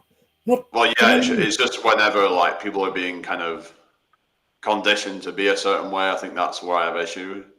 Where they say men should do this and women should do that or something. It's like that phrase, toxic masculinity. Like what the fuck are you talking about? Yeah, because it's just men being men for the most part. Yeah, so don't be a man. Is that what they're saying? Like it's toxic to be a man. What they're saying is toxic masculinity is in like that when men become too masculine or something maybe, but they don't like try and give you an example of what a proper man should be. It's like, well, if they're throwing that around, then it's like, well, they need to show you what a good example of a healthy masculine man. It's just. I think that toxic masculinity is a made-up concept. You know? Who's that? Jordan Peterson. All right. Yeah, because it's like a bit like Kermit the Frog, isn't it? You know. Yeah. It's like if you could do Kermit the Frog, then you can do Jordan Peterson. It's like, what the hell are we gonna do with our men? This is what I don't get. Do you know when they say I identify as a man or a woman, so I am that. Then Oh, yeah, about the whole kind of like gender pronouns. Yeah. So if you identify something, and that thing that you're identifying isn't anything that's fixed, it's just a point of fucking view. How can you identify as it? Yeah, there's like, there's these neo pronouns, and they say, well, it's not actually what I am. It's just that whatever I'm feeling, like that I'm more of like a descriptive thing, more like a kind of personification or something. Yeah. But it's just, I just feel like this whole thing is just kind of getting out of hand. It's like, why do people need to add all these labels onto themselves? Like, especially these kind of people you get on like social media where they have like, they need to put all these things in their bio. They'll have to have a rainbow flag. They'll have to have they, them, or whatever. He, him, she, her, and then put a bunch of other stuff, like how they used to put BLM in and all these different things, virtue signaling and all that. And do you know when I said we had some form of mental illness when we were doing that thing and starving ourselves and have all these stupid fucking ideas? It's the same with that. It's an internet fucking illness. Do you know what I mean? For crazy people. yeah, it's just, I don't think like these people, I think what it is that, and maybe it's because we're in times where, you know, we don't really have that much going on in these countries where there's not much to worry about, I guess. So it's like, for example, in times of war, that'd be the last thing on your mind, wouldn't it? Or could you imagine a walk army? Oh God, yeah. All of the uniform and things look like women in that. You know what I mean? Like, fucking... Yeah, no, it would just be like, their outfit would be rainbow colors and yeah, like shouting your wrong gender at you and things just upset you. Yeah, and it's like they're upset the enemy. Yeah, they might be like in a fight or something, and then someone gets misgendered in the middle of it, and then they go on like, and then they go and fight the person instead of actually fighting their enemies. and then a massive like thing happens afterwards where they all end up in a brawl because one of them like basically messed it up for everybody. It'll just get absolutely ridiculous. It's already absolutely ridiculous. It is ridiculous. And this stuff's getting taught in schools, and you know, gender theory and race theory and all this crap. I'll just say there's people with a mental illness with gender dysphoria being exploited by the pharmaceutical company, isn't it? Like, imagine for every transgender person, how much money is made of that fucking transition. Well, yeah, exactly. Was it like that Tavistock Institute? And it's like you don't realise, it's like I do feel genuinely sorry for them, because it's like they're getting fucked up basically, and they're getting you've got a delusion. Well, yeah, because it's like they're getting these artificial hormones injected into them and messing up with their natural production of their hormones. Yeah, so and then what if they want to revert back to what they were? And now a lot of it's irreversible. Yeah, and these treatments for hormones, it's going to give them cancer. That's a certainty.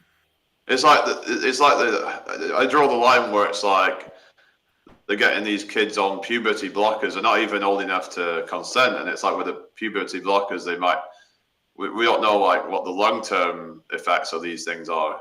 Well, it's chemical castration, isn't it, basically? Basically, yeah. I mean, some of them will try to downplay, but well, maybe they can still have kids. Well, like, you know, who knows? Like, it's like they're just experimenting on them. It's sick, really. I think it's a plot to reduce the population of the fucking. Yeah, I think that is right. Yeah. What are your thoughts on all this? Like, you know, there's all this talk on this, like, changing it up a bit, like, on this illegal immigration going on. Yeah, it's planned. It's not something. Yeah, because it's this whole like, I mean, this is getting a little bit, you know, controversial and that, but like the whole kind of like demographic replacement, shall we say, the theory that they want to replace the demographics with these people, and it's something to do with because of cultures and all that, and they're trying to eradicate our culture and all that, and for what though? I mean, like, is it because are they gonna like? Is it gonna ruin everything? I mean, you could say there's already some signs of things happening with they're not respecting our laws, for example. Well, do you know, like all this transgender shit and people going along with it, it's going to cause a fucking huge problem in the future. It's like, if reality isn't a fucking thing that you can say, this is the real reality, if that's gone, like, what's that going to do to fucking people? I don't know whether I'm talking to a man or a woman or a fucking cat or a fucking dog or the identifies as a very fucking animal. It's like, it just seems like that society is being attacked from all kind of different angles. I think it all comes from World Economic Forum. Like from like the testosterone reduction, the woke propaganda, you know, all this kind of, there's even all this stuff on that, it's like anti-natalism and all that kind of stuff. And it's like, remember there was that guy that was it social experimentalist, and he was like pushing a lot of that stuff, wasn't he? Like, have you been watching the American elections? No, but fucking man. I could talk like Donald Trump.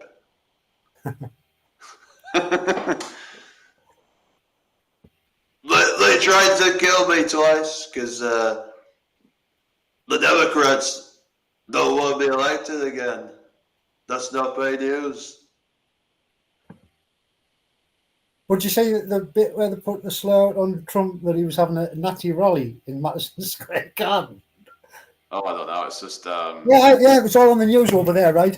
You know, like there's certain channels like this is amazing. It's like I love watching it. It's like it's got nothing to do with me, but I'm just fucking fascinated. Like they've got certain news channels over there that's absolutely propaganda run by the government. Do you know what I mean? It's like yeah, and they've got fucking what was it? So Trump had a rally at Madison Square Garden. So CNN or fucking one of them channels put on, this is eerily like the Nazi rally back in 1939. And it showed you the rally now, and there was a few little cameras, fucking lights going off, and it says that's eerily the same as what it was back in 1939. That's where such and such rushed the stage because he was a Jew, and he instantly was kicked to the floor and all his clothes ripped off just about off the stormtroopers, and at the end of the thing he was charged with disrupting the fucking peace or something, right? The bloke of the thingy. That's like saying Hitler used to wear shoes, Trump's wearing shoes, he's the next Hitler. It's like, are you fucking crazy? It's like, yeah, it's just there's like the narrative that these people push, like the really like hyperbolic sort of claims of things that by taking things out of context, and yeah. I was watching Kamala Harris, and she never answers a question ever about anything. That's basically what most of these politicians are, isn't it? Like, yeah, but you usually get something out of them. She just talks about dreams and aspirations. It's like all just things that don't exist in the physical world. Yeah, just kind of like fluff, basically. Yeah. Calling them directly fucking Adolf Hitler. It's like, are you fucking crazy? Hey, I'm gonna be running for president in 2028. Yeah. There's that Biden. Yeah. Where am I? What am I? Who am I? Anywhere. And then he just talks about something else. He just stops mid-sentence and goes, anywhere. Don't he say, fucking say now, I'll come. Is that what he does? Is that? Yeah. I He know just he does starts that on a thing. ramble. It makes no sense. Go, And then he goes, man. here's one for you. Well, ask Kamala Harris, you've been in power for 4.5 years. Why haven't you done all these things? Why is the economy fucking crap? You've been in power. She goes, well, come on. She goes, we know, you know what we're talking about. She says, Donald Trump's been running. Like, are you fucking mental? It's like he's running, so he's caused the problems. It's like, Yeah, and then they that's go and like turn the page. Turn the page. You've been in power, you fucking dopey cunt. You're turning the page on yourself. It's It like, makes you think that, like, how does this guy have any? It kind of exposes that the president really has no power, really, because if some senile old man can become president, then who's really running the show? well, tell the truth, when I sit and watch like Kamala Harris, right, with a laughing and the fucking hate stuff she comes out with, it sounds like somebody's like Barack Obama's running the show with Hillary Clinton behind the scenes, because it seems to be, if you take them two separately, Kamala Harris is a mix of the two. She's saying the same things and going on the same way as them two people. It's like as if they're both on the same, say this, do that, and Hillary's saying, start calling them this and that. You know what I mean? It's like, it just seems like them two personalities are running her. Yeah, it's just yeah, I just don't have any faith in it whatsoever. It's like, doesn't seem to really matter who gets in. That it's just the same nonsense, really. Well, way worse off, because Trump's a fucking, you would never think he would be the best bet, but he is, because he's not a globalist, is he? He's like, he went on the World Economic Forum and was on about fucking drilling oil, and that Klaus Schwab looked like he was going to fucking pass out. You know what I mean? Like, yeah, because because they're all about like environmentalism and all that. Yeah, and locking us all down, and that's not about environmentalism. It's about gaining control, and that's all that's about. Climate lockdowns and all that. I mean, actually, I was talking with my dad the other day, and he was saying something about try to bring in this law about, what is it, inheritance tax on farmers. Yeah. Yeah. It's scandalous. And that could then basically force them to sell some of their land, which is then going to eat into their profits, and then basically might end up forcing basically more imports in, and like lower quality produce, basically. And he said that he thinks it's deliberately being done to just like put more of a strain on the healthcare system. And this is what I see going on: getting rid of the middle class, make everybody into poverty and relying on them. And well, yeah, can you see it with like the house price inflation? If you look at the average price of the house from like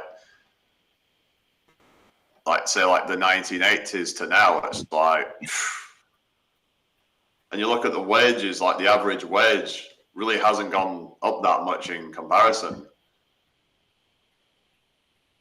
So you can see why people are kind of just giving up now, because they're like, yeah, what's the point?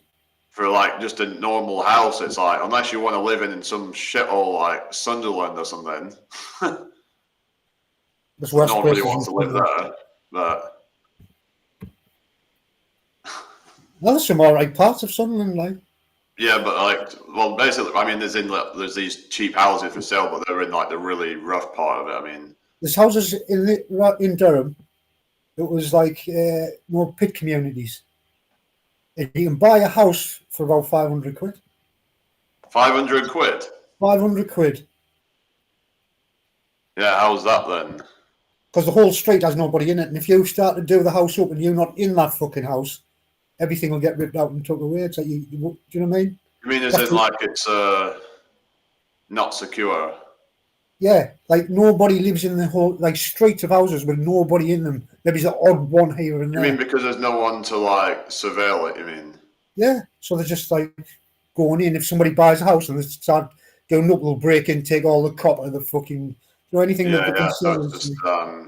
Because usually there's a catch to if it's that cheap, then it either needs a lot of work doing to it, it's in a really dangerous area, or just high in crime. It's like, you can go on YouTube now and say the cheapest house in Britain, and it'll come up. It's like there's loads of them just run down fucking places.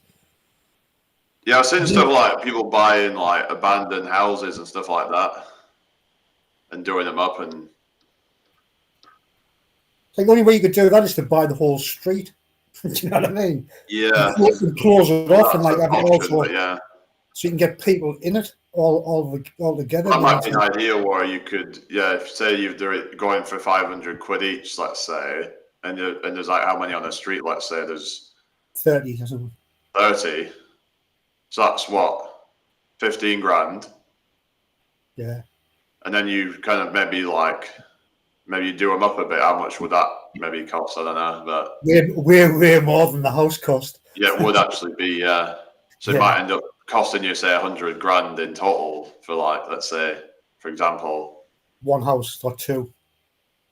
I mean, like, I don't know how much the do-ups would do in total for all of the houses. Well, if they'd like how they're saying everything's gutted out of them, they've took the copper, the wire, like everything's out of them. You know what I mean? So boilers, everything that you can get money for, it's gone.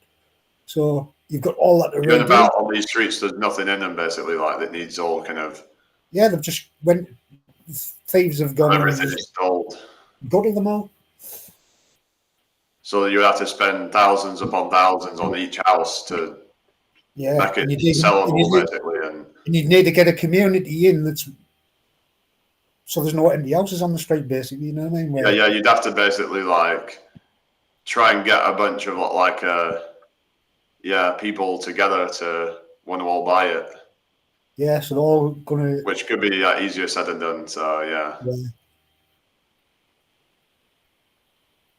Yeah, that could be quite a tricky thing to do. You've got that in one area, and then you've got houses that you couldn't even afford to live in the cupboard because they're that expensive. Like when you get down south, do you know what I mean? It's like crazy. Yeah, it's like in London. It's like you can, like you just like what is it? Could be like a studio, and it'll cost you like, I don't know.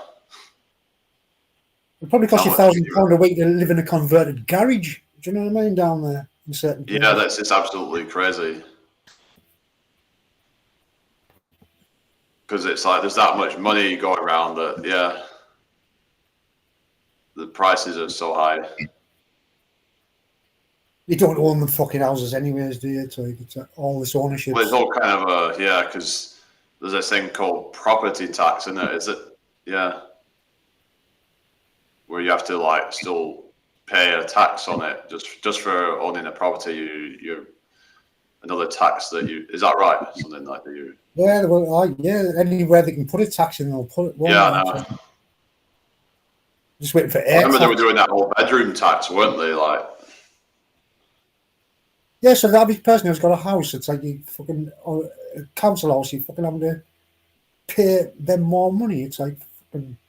It's disgusting. Yeah, so basically a lot of people ended up kind of being forced out basically into a smaller place, but it's like, why would you want to do that when that's the place that you live in?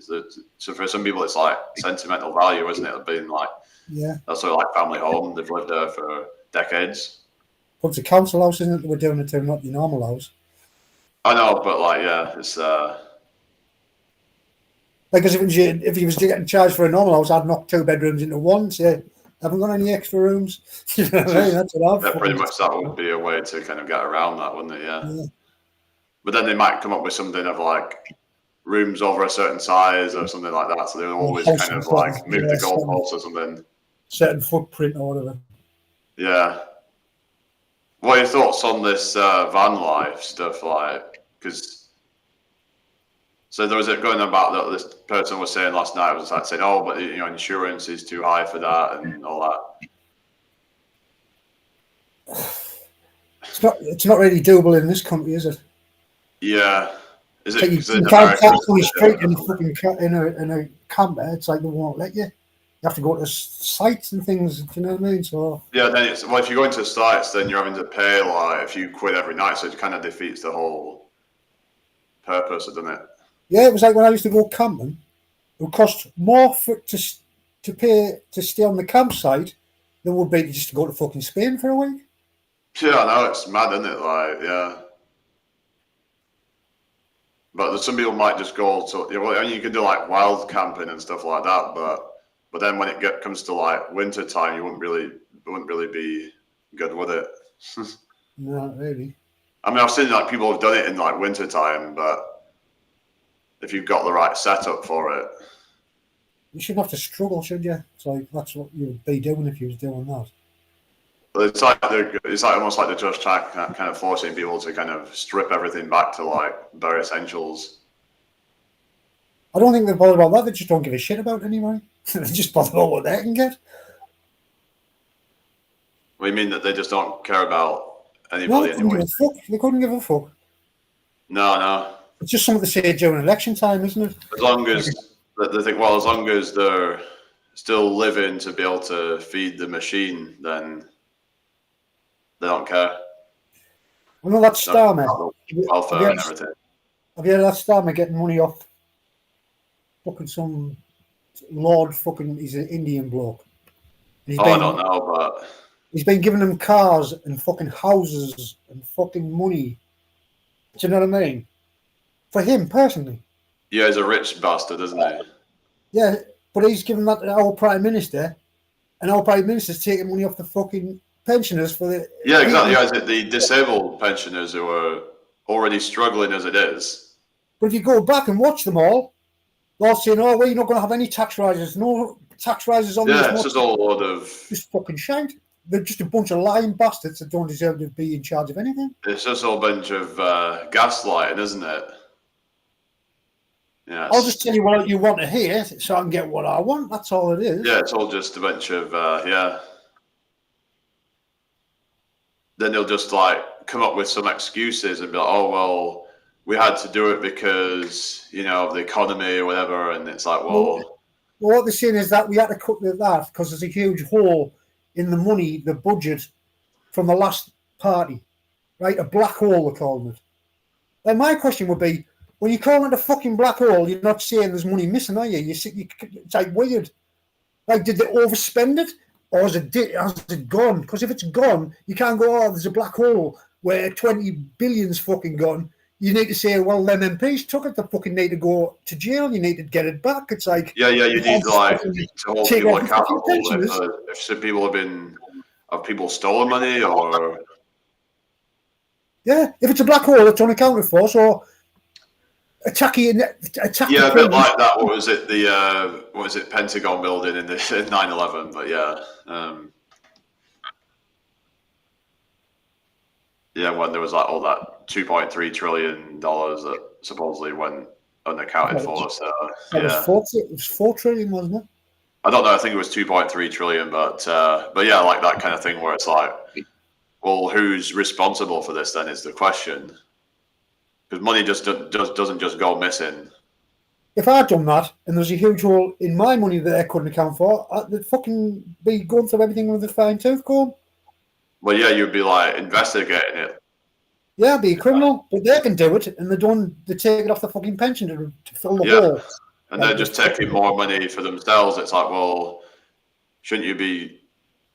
Because let's say if they're getting millions in like, I don't know. I mean, you could say, well, it wouldn't really make that big of a difference to like. Let's just say there's, I don't know, so many million pensioners, but then unless you have like billions, it ain't really gonna make that big of a difference in the grand scheme of things, I suppose. Well, the budget, they took a penny off a pint, so that's great. Penny off a pint. A pint of draft beer, yeah, if it's draft, because they weren't usually doing anything with taxes. So she took a penny off. And about taking a little bit off the tax for it. Yeah, like as if that's a good thing. Like, look what we've done for you. It's like they're saying, oh, we'll just steal a little bit less off you. We took a penny off beer. That's what you's like, you fucking bunch of morons. You just get the meaning is that they're going to steal 1 penny less. Well, you know, if your pints go down by a penny, it's not going to make any difference in the pub because they're not going to drop it by a penny because they're just going to leave it exactly the same. Well, yeah, they're just going to make more profit. So, yeah. Yeah, fucking nonsense, man. We've got no chance over here. We haven't got a decent government to look like. We haven't got a decent party to go to. There's nobody all singing off the same fucking hymn sheet. Do you know what I mean? It's all. I think we just all need to start kind of like, I don't know, people need to start I know, like coming together, I guess, and Yeah, get rid of government, make everything localised, so you've got one representative in each fucking county. Do you know what I mean? That work yeah, for and the it would be like I think it's like when I think of like the way it should be is like it should be like yeah, like you were saying with like local councils and things like that, and we'd have things like ballot boxes to like where people would vote on different like policies and stuff, and it wouldn't be this kind of top-down authority where people make decisions for you. well, You would yeah, just have that's the people thing, that isn't it? just like represent the interests of the public. Right, so that would mean asking the public what they want, wouldn't it? That's what I mean, but they won't do that really a lot, will they? The Because public never gets asked on anything ever. no, So how can you be representing I the mean public? the thing is, even if they do, like when you might see some kind of thing that pops up, like some government thing where it's like something like, so vote for this thing to get debated in Parliament, and even if it did, it probably wouldn't even. Yeah, it's just. It's not. It's basically what I'm saying is we're not living in a democracy. It's all lie. It's the opposite.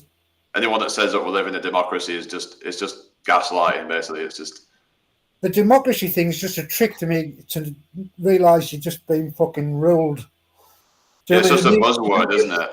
It's to give you a feel like you've had a choice in it. It's like It's a buzzword like liberal. It sounds good, but you know, if you took money out of politics, that would be good. There's no money to be made in it. You'd get people who cared. yeah, exactly. Because wasn't it like was it Billy Connolly was saying that was it the I think it was Billy Connolly, something like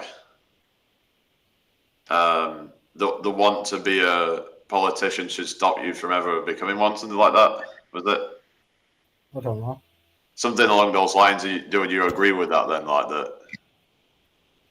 Because those that want to become one are those that like seek power. Yeah, you got to be a fucking maniac to want to rule Yeah, everything. it's because they say this thing like is that power corrupts and absolute power corrupts absolutely. But the thing is though, it's like it's that those that seek power are corrupt to begin with. Yeah, could you imagine wanting to be in charge of everything? It's like, it's fucking not. It's like, you need the Yeah, population so to the make the thing is decisions. like what we're supposed to do though, like with it's like we've got this kind of government. It's like well, like people need to come together and start their own thing. I guess I don't know. Well, they're a bunch of idiots. They're going to try and have us all fucking poverty. You own nothing and be happy and eating fucking insects and shit like that. Yeah, Right? But what them idiots don't seem to realise, you push the people too far. You're going to push them way too far, and your plans is out the fucking window. You'd probably be struggling. exactly. You can only push people so far. When they've got nothing else to lose, it's game over for them. Yeah, exactly. Because then it's like the people are just going to stop contributing to their system, and without people contributing to it, it falls apart. Yeah, like if nobody paid tax, Yeah, they couldn't pay because the then police. it's like, what's going to happen then? If people don't pay tax, then they're going to have to run up inflation with like the printing money out of thin air, which is going to absolutely decimate the economy. So you can't really, you wouldn't be able to have any public services or anything without the taxpayer, basically.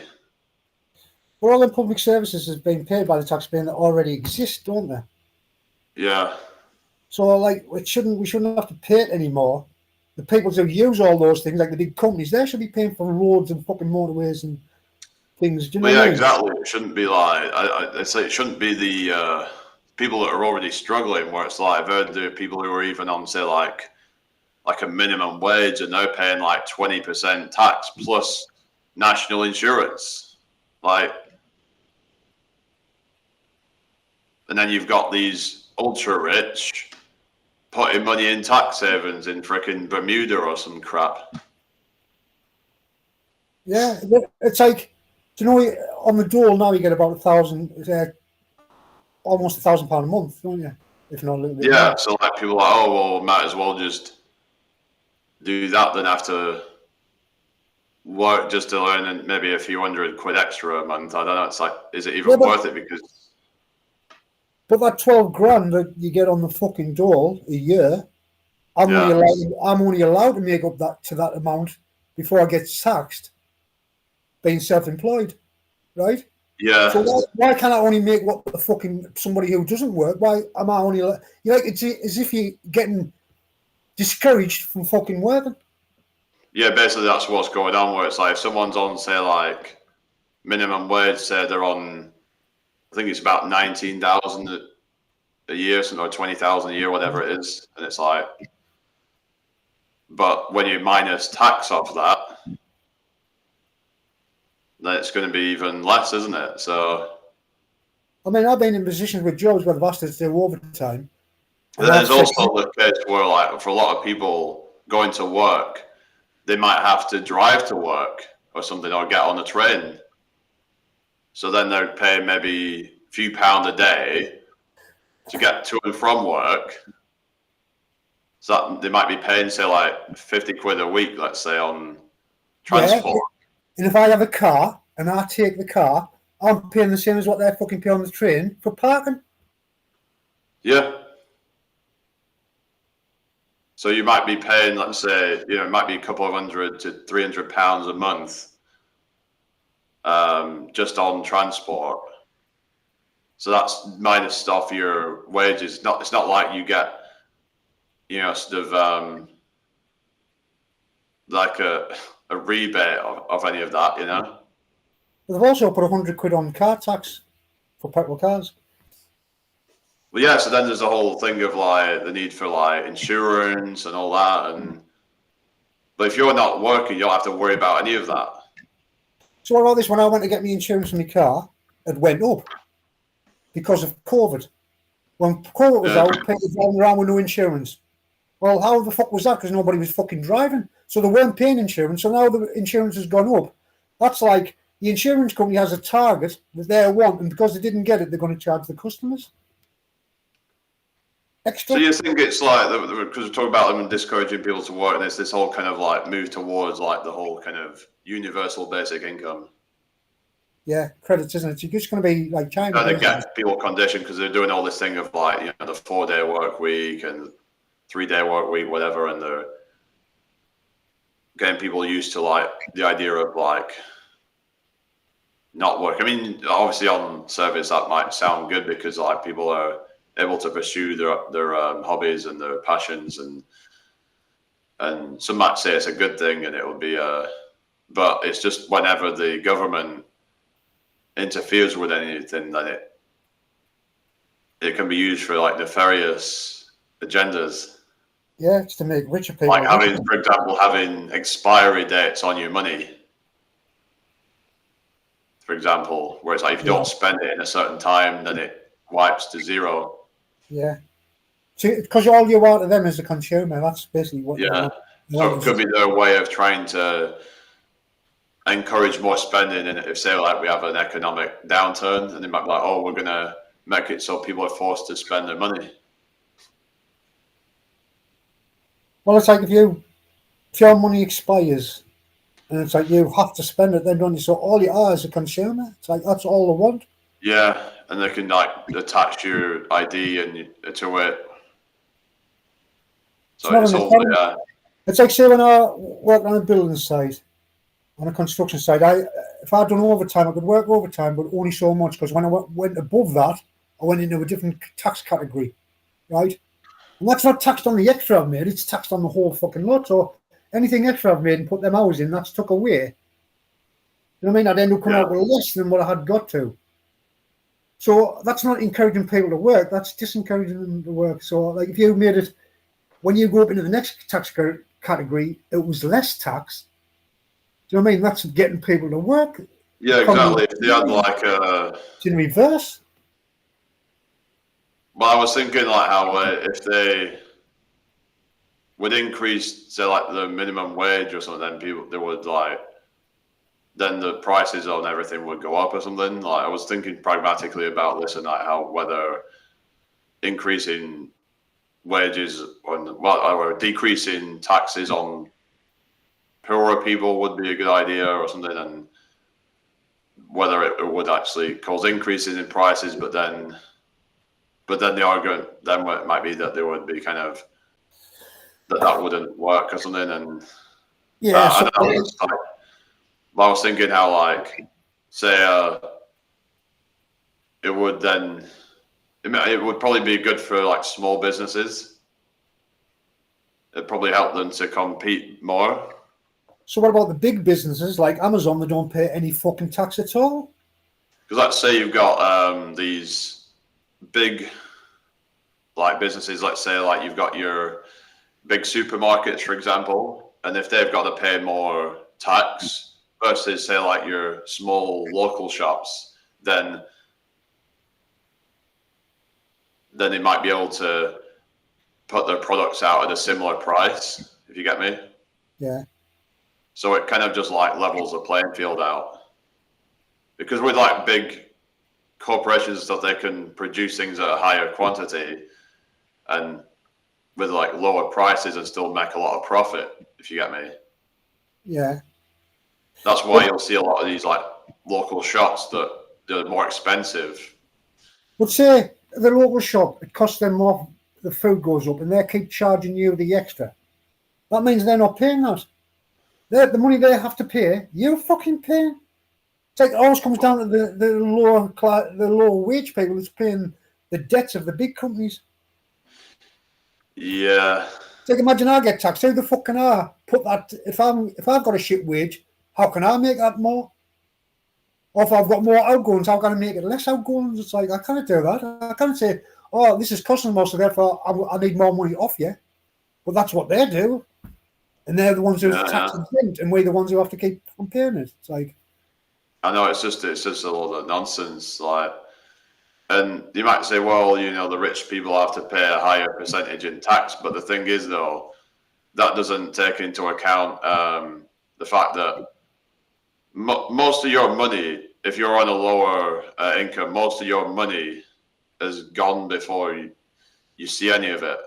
So the actual amount of disposable income, so the actual amount of money taxed relative to the amount of disposable income you have is probably higher for the poorest of people than it is for the rich.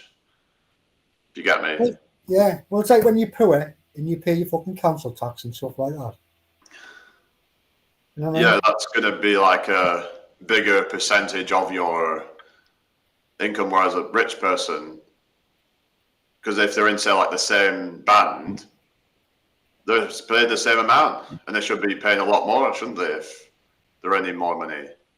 Yeah. But then there's this whole idea of the trickle-down effect, that if you tax the rich more, then that can... It's just, I think it's a lot of nonsense that, like... What it is, because if you they have didn't... you believe to kind of, because the thing, they go, oh, the trickle down effect, but the thing is, though, yeah, that might be the case, but then if you have, say, like, you spread it out more evenly where the small local businesses are able to thrive more, then it's like that helps the economy as well. So it's just, I don't think just trying to give the rich more money is going to help the economy. Letting these big companies off with tax, because they're the job creators, right? It's like saying, if we charged them tax, they wouldn't do what they do. You wouldn't have a job. Well, you would, because somebody who... No, because you'd work in a different company in a smaller business. Yes, if Amazon says, oh, I can't pay tax, I'm just going to crash the company, all these people are going to go out to work. Somebody would fill that spot. Yeah, exactly. It'd be like... I remember you were saying the idea that they should... they get a certain size, let's say a certain number of, turnover, whatever, that they would have to split into different companies in order to stop it from becoming a monopoly. That's already happened though. Like all these big corporations and monopolies on there. It's like back in the day they would break big fucking corporations up to stop them having monopolies. Yeah, it's like what happened along the way. Like, how did that even get stopped? Then was it the government that decided that? Yeah, it'd be lobbying, won't it? Bribes. Well, yeah, because it's the legal bribes. It's like, what the fuck's lobbying anyways? And then people don't question it. It's like, well, I think it's just that people are just too kind of, I guess they're too out of the loop to really know what's really going on, like how corrupt it all is. It's because of the media. Politics, it's almost like it's deliberately made boring so people don't pay attention. But the problem is the media is bought, isn't it? It's like the BBC. Yeah, it's all doom and gloom for the most part, and like. Yeah, but it's like you can't get. It's like the censorship on. Remember when everything was on YouTube? Now you can't say certain things, otherwise you get your fucking channel took down. Yeah, and it's even worse on things like TikTok, where so we haven't got. Someone can get banned for no reason at all. Like you could have supposedly bullied someone, even though you just kind of didn't do anything. Somebody could feel like they're bullied because you looked at them, couldn't they? Yeah, because it's like because of snowflakes. Yeah. What a joke. Yeah, it's sad, really, isn't it? Yeah, it's like we need somebody to fucking replace this fucking arseholes who's here. Don't we? We've got nobody over here, have we? Yeah, it's the spread of socialism through environmentalism. Oh, we're talking about that was an old comment. I think there's not really a lot of comments going on, I don't think, but I think there's just some lurkers. And yeah, it's like we're talking about the whole kind of environmental, with the whole kind of Klaus Schwab thing. And yeah, I wouldn't even really, is it really socialism? I mean, I don't know. I heard that word getting thrown around a lot. I mean, it seems to only be like socialism for the rich only, though. Does these words mean anything anymore? Like, it's just words don't mean what they used to. Yeah, like we were saying about the whole democracy and yeah. Democracy means like the majority, doesn't it? Yeah, that means what? Yeah, what does the majority want? They don't even ask what the majority wants. So why is the minorities got so much power? Like transgender shit. It's like we have this authoritarian regime that's like where it's like a top down, like it's like they have these like selected committees that are like making the decisions for you. That's not a true democracy. It's like you might say, well, it's a democracy of a committee, but it's not a democracy though, is it? It's like it's the opposite. Everything's the opposite. Yeah, it's just like an elite class of people that get to make the rules. It's like I watch politics now, and whatever they say, I just take what they're saying as the opposite. This is a fight for democracy. Means we trying to fucking do away with democracy. Do you know what I mean? I want to bring a dictatorship in, basically. Yeah. Yeah, it's just absolutely like ridiculous. It's like I said with liberalism and all that, and what does liberalism even mean anymore? Where a lot of these liberals actually want to bring in more kind of laws against free speech and things like that. It's like, how is that liberal? Well, we have if you say anything against their woke nonsense, then they get offended and want to silence you. That's not a liberal. Yeah, but you could be like, looking how you are now, claiming you're a woman. I say you fucking not, and I can get fucking locked up for that. It's like they talk about like wanting diversity and inclusion, but they don't want to have diverse and inclusive opinions. Yeah, so the opposite of what they're fucking saying, isn't it? It's like, yeah, it just shows you how much like hypocrites they are. Yeah, they're the biggest hypocrites, aren't they? Yeah, and it's like people can say what they want about like conservatives, and it's like, and they can be hypocrites in their own way as well, and like can be. They all really. Jamie, it's like if I had one party and I say, right, I'm going to split the party down the middle. I'm going to call you Labour. I'm going to call you the Conservatives, and people go out and vote. They're voting for the same fucking party. It's just a different fucking coat they've got on it. It's the same fucking. Yeah, it's all basically just Davos. It's the World Economic Forum is running the fucking show. Everything. So I didn't vote for any fucking economic forum or anything. Did you? No, because these are all like, kind of the unelected bureaucrats that are. You got these like, like even people like Bill Gates and stuff who are these like technocrats trying to kind of run things. It's like you've got things like World Health Organization and stuff like that, and by Bill Gates, the UN. You've got stuff like NATO and all these different organizations that are,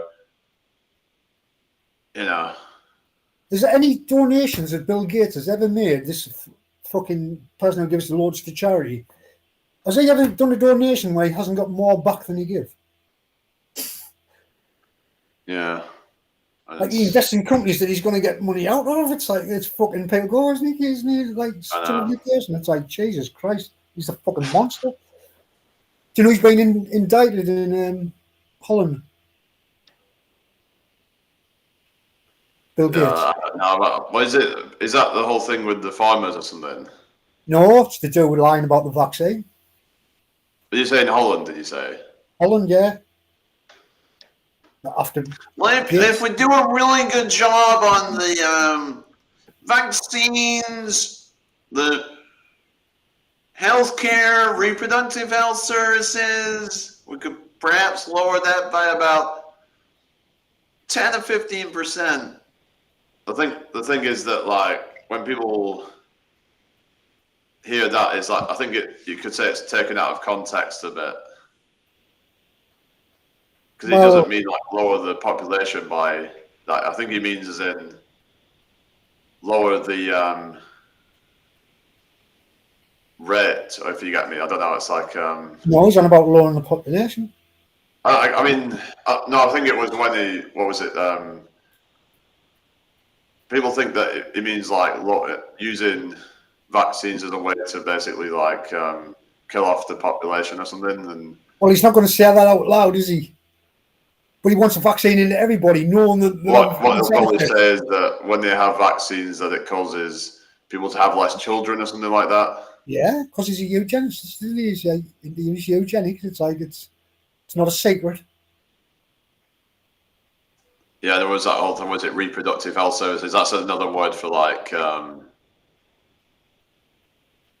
basically. Well, what was the Bill and Melinda Gates? Killing unborn babies. Is that the What was the Bill and Melinda Gates fucking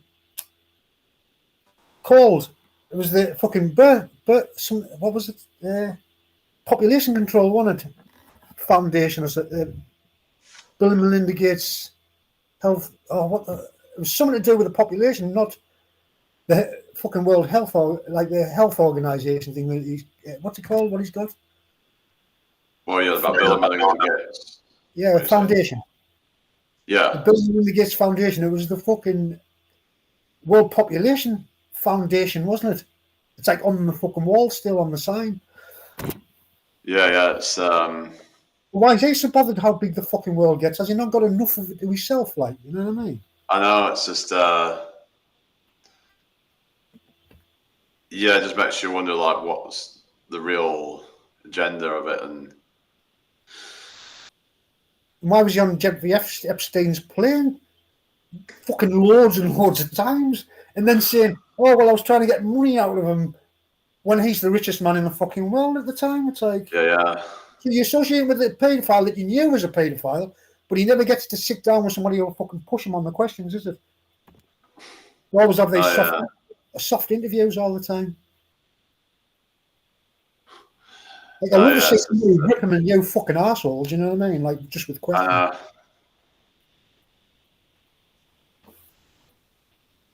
It's just like, you got like, you sort of like Bill Gates is like kind of more like your kind of left wing kind of thing. And then you've got like your Jeff Bezos and your Elon Musk more on the right, if you get me.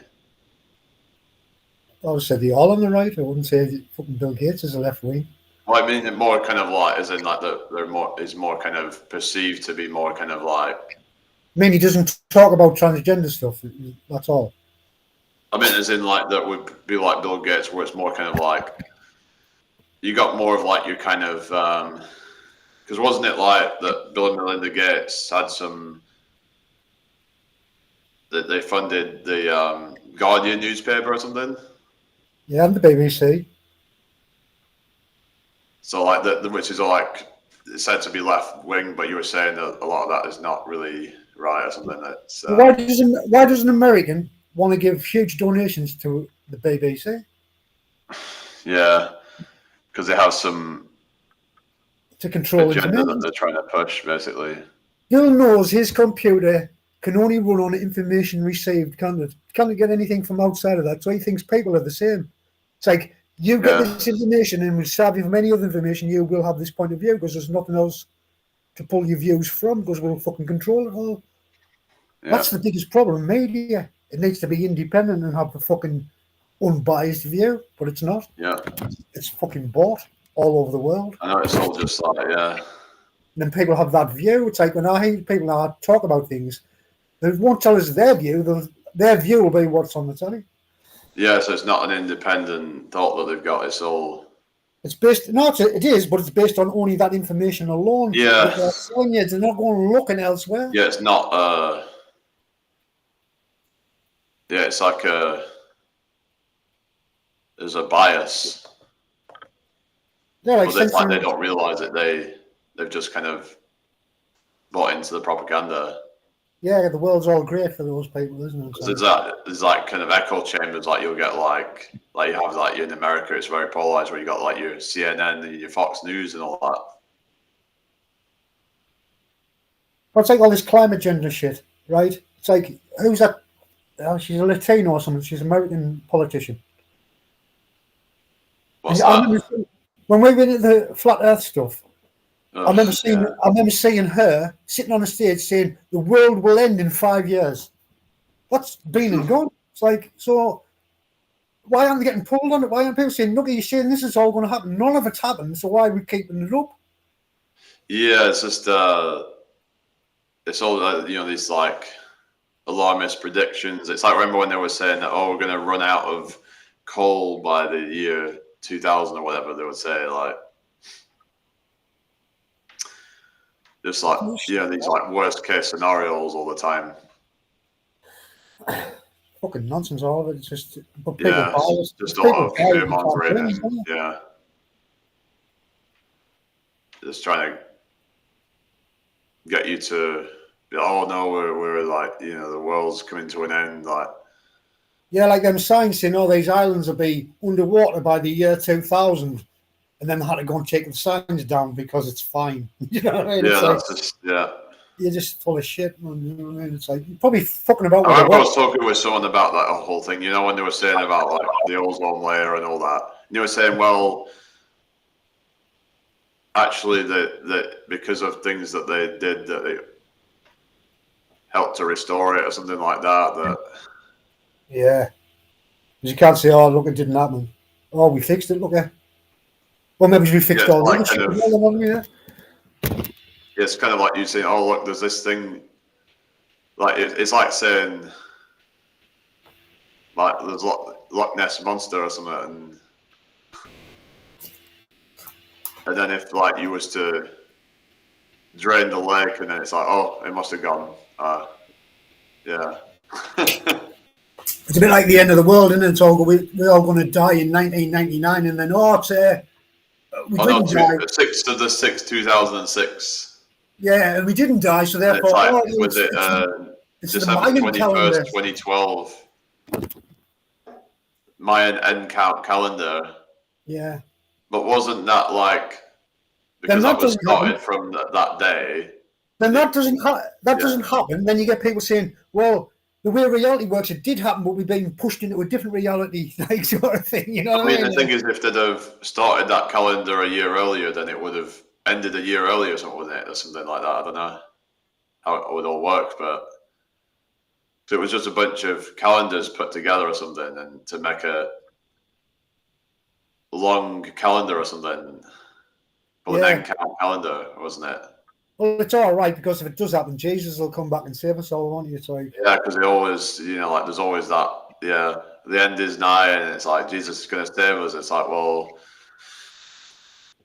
no one's coming to save you. All the way through history, it's been the end days, hasn't it? Yeah. It's been the end days for the last fucking 2,000 years, hasn't it? It's like... The thing is that when it actually happens, if it actually happened, then no one hardly would believe it because it happened that much. The people saying it's going to end up it's like the boy who cried wolf, isn't it? You know? Yeah, it's got to fucking fade out at some point, doesn't it? Because it's not what they're saying is going to happen. Never happens. Yeah.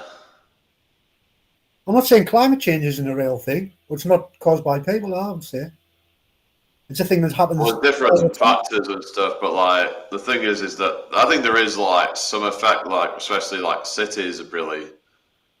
What effect is that? What you say, like basically with all the stuff pumping out, like there is a bit of a increase in the temperatures locally, at least, because in like countrysides are quite cold a lot of the time, especially at night time. So if you go out into the street there and then you walk into the countryside, will you feel the difference? Will it be way I colder? bet it drops a few degrees cooler at night time or something, and maybe even during the day as well. It's different because you, especially like, I mean, like when you've got a lot of like heat emissions and stuff like coming out, and I mean, whether it's really going to cause like much of a difference, on a wider scale. I mean, it's hard to really say how much, but I think there is some manipulation of the data where, for example, you've got a building that, takes the temperature from like, say, 100 years ago, but since then, a city's been built around that, and it shows an increase in temperature. Yeah, because that's kind of inevitable. You're heating houses not up, aren't you? You're heating your house up in your home and things like that are creating heat. Yeah. But you go to the countryside, it hasn't went there. It's just localized, isn't it? So like, how come that? That's what I mean, is that a lot of it can be just like. Now, yeah, the thing is, I've noticed like when you look at the old pictures, and there was more snow and stuff like that, but that could be. Like, it's just a bit weird. Like last few years, it's like this time of year, it's like we've hardly had any like cool weather for a while here. Actually, like we're into November already. It's like it's been pretty mild.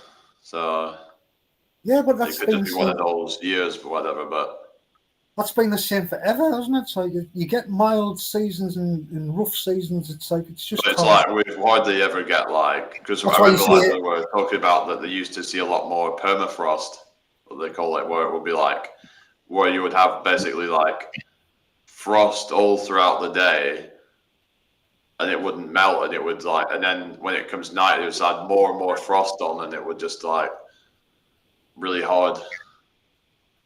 It did happen the other year though. We did get quite well, there you go.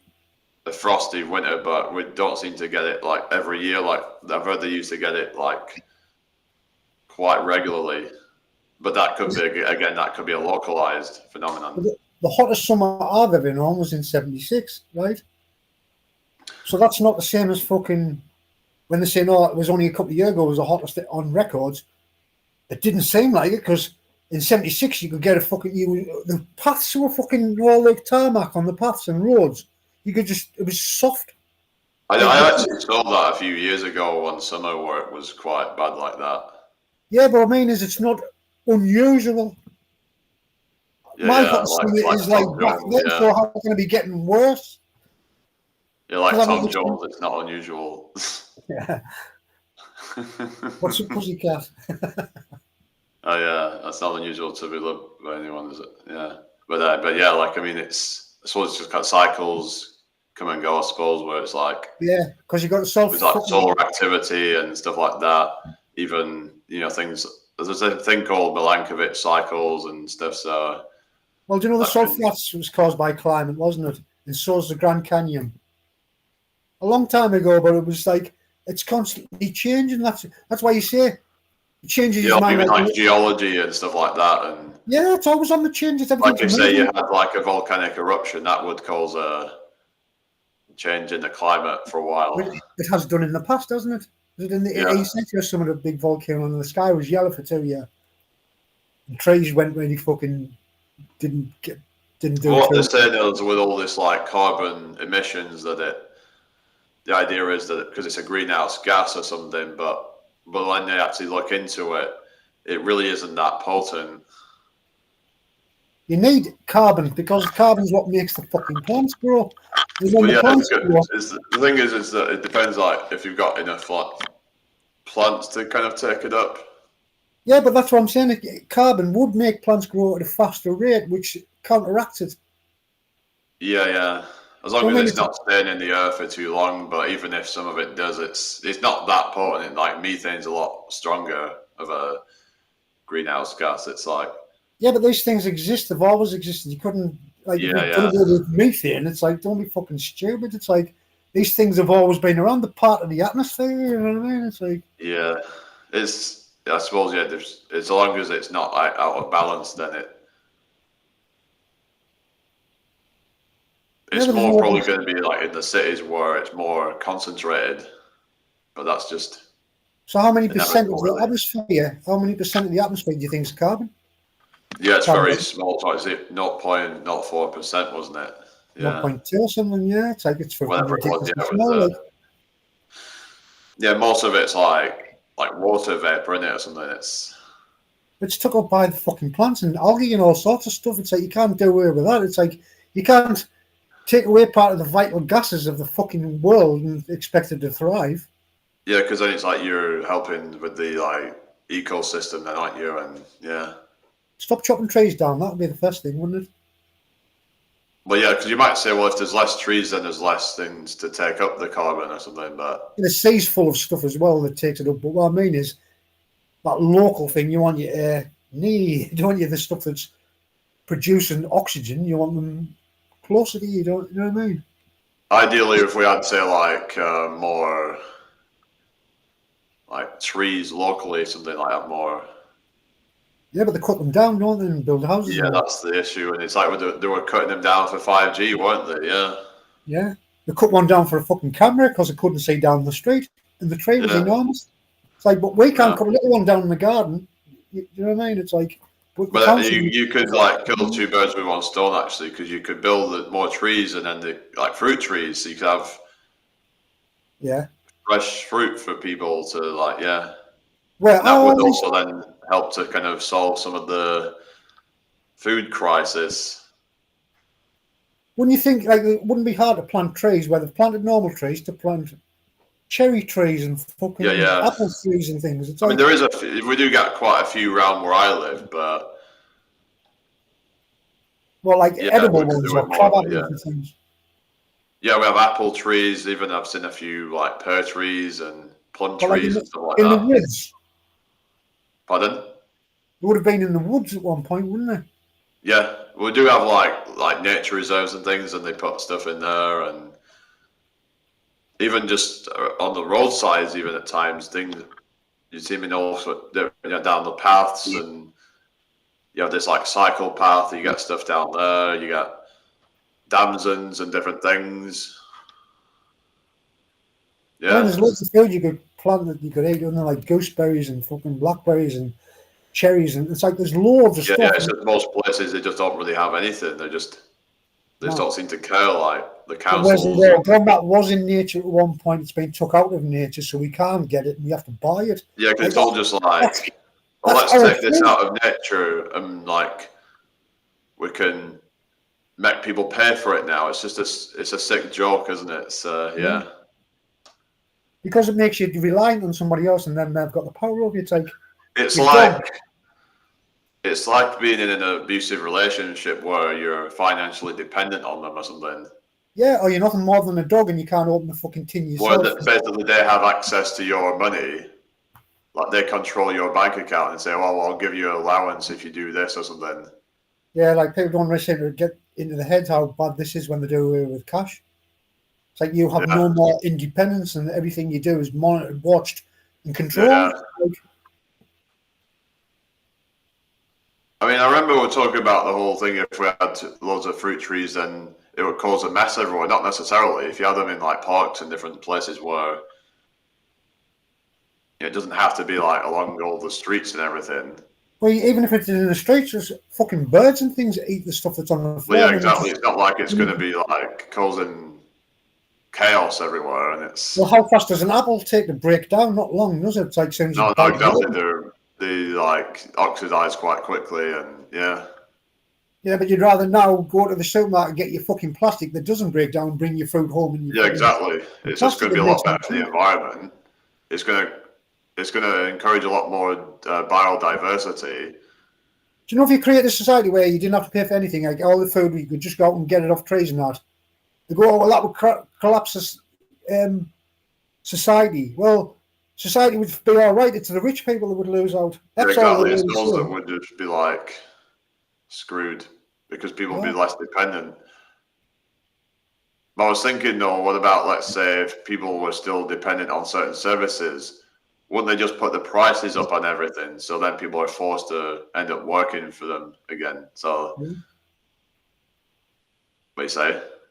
Yeah, that's what would happen, isn't it? It's like because they'll just find any way to keep. This is what I was thinking, because like, let's say if everybody tried to live as independent as they possibly could, then they would just kind of, just kind of keep moving the goalposts kind of thing. Well, when you're independent, you're free, aren't you? I mean, where you're kind of like half independent, where it's like, say everyone became food independent, but then they still required housing and things like that. And, like certain kind of services done. So then people are forced to but then maybe people would look more into like bartering and. Well, all you have to is money isn't the thing, really, is it? It's just a storage fucking thing. Let's say if people needed like plumbing services and different things doing, then what are they going to trade for that? Well, do you know if it becomes an all digital society, people will start doing that, I think.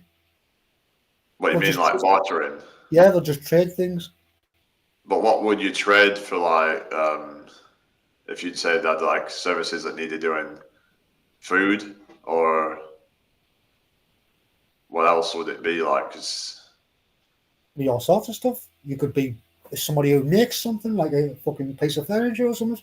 They come and do something for you. You give them. Well, the idea would be, I was thinking of, would be like using things like bags of rice or something that actually has some kind of value, like something that's somewhat scarce, like what would be but like something that but actually has some kind of practical value to it, like a food item or something like that.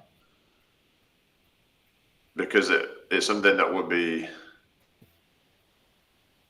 like something that, I don't know. I don't know your thoughts on that, but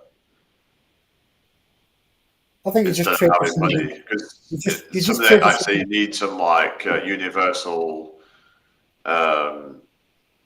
medium of exchange. I remember we were talking a while ago. I think like Ayan Atom was talking about this a while ago, of the need for some kind of medium of exchange, but you don't necessarily agree with that. Something. Well, if I would say anything, you had it right in the first place with gold, because gold would have a limit. You've only got so much of it, so you can't make more of it. You can't push the economy up. It would just, the more people that comes and the gold remains the same, makes the gold. But I heard this thing, like, let's say if, like, for example, hello, Hannah, you're back. Yeah, welcome back, Hannah. Let's say if something happened where, let's say a bit of something melted, like a glacier melted, and then more gold was uncovered, and then suddenly gold is then worth less because it's less scarce or something like that. But it wouldn't necessarily it would be worth less, but you'd just have more of it, wouldn't you? So it would be the same. You mean because of like it's to do with like the ease of access?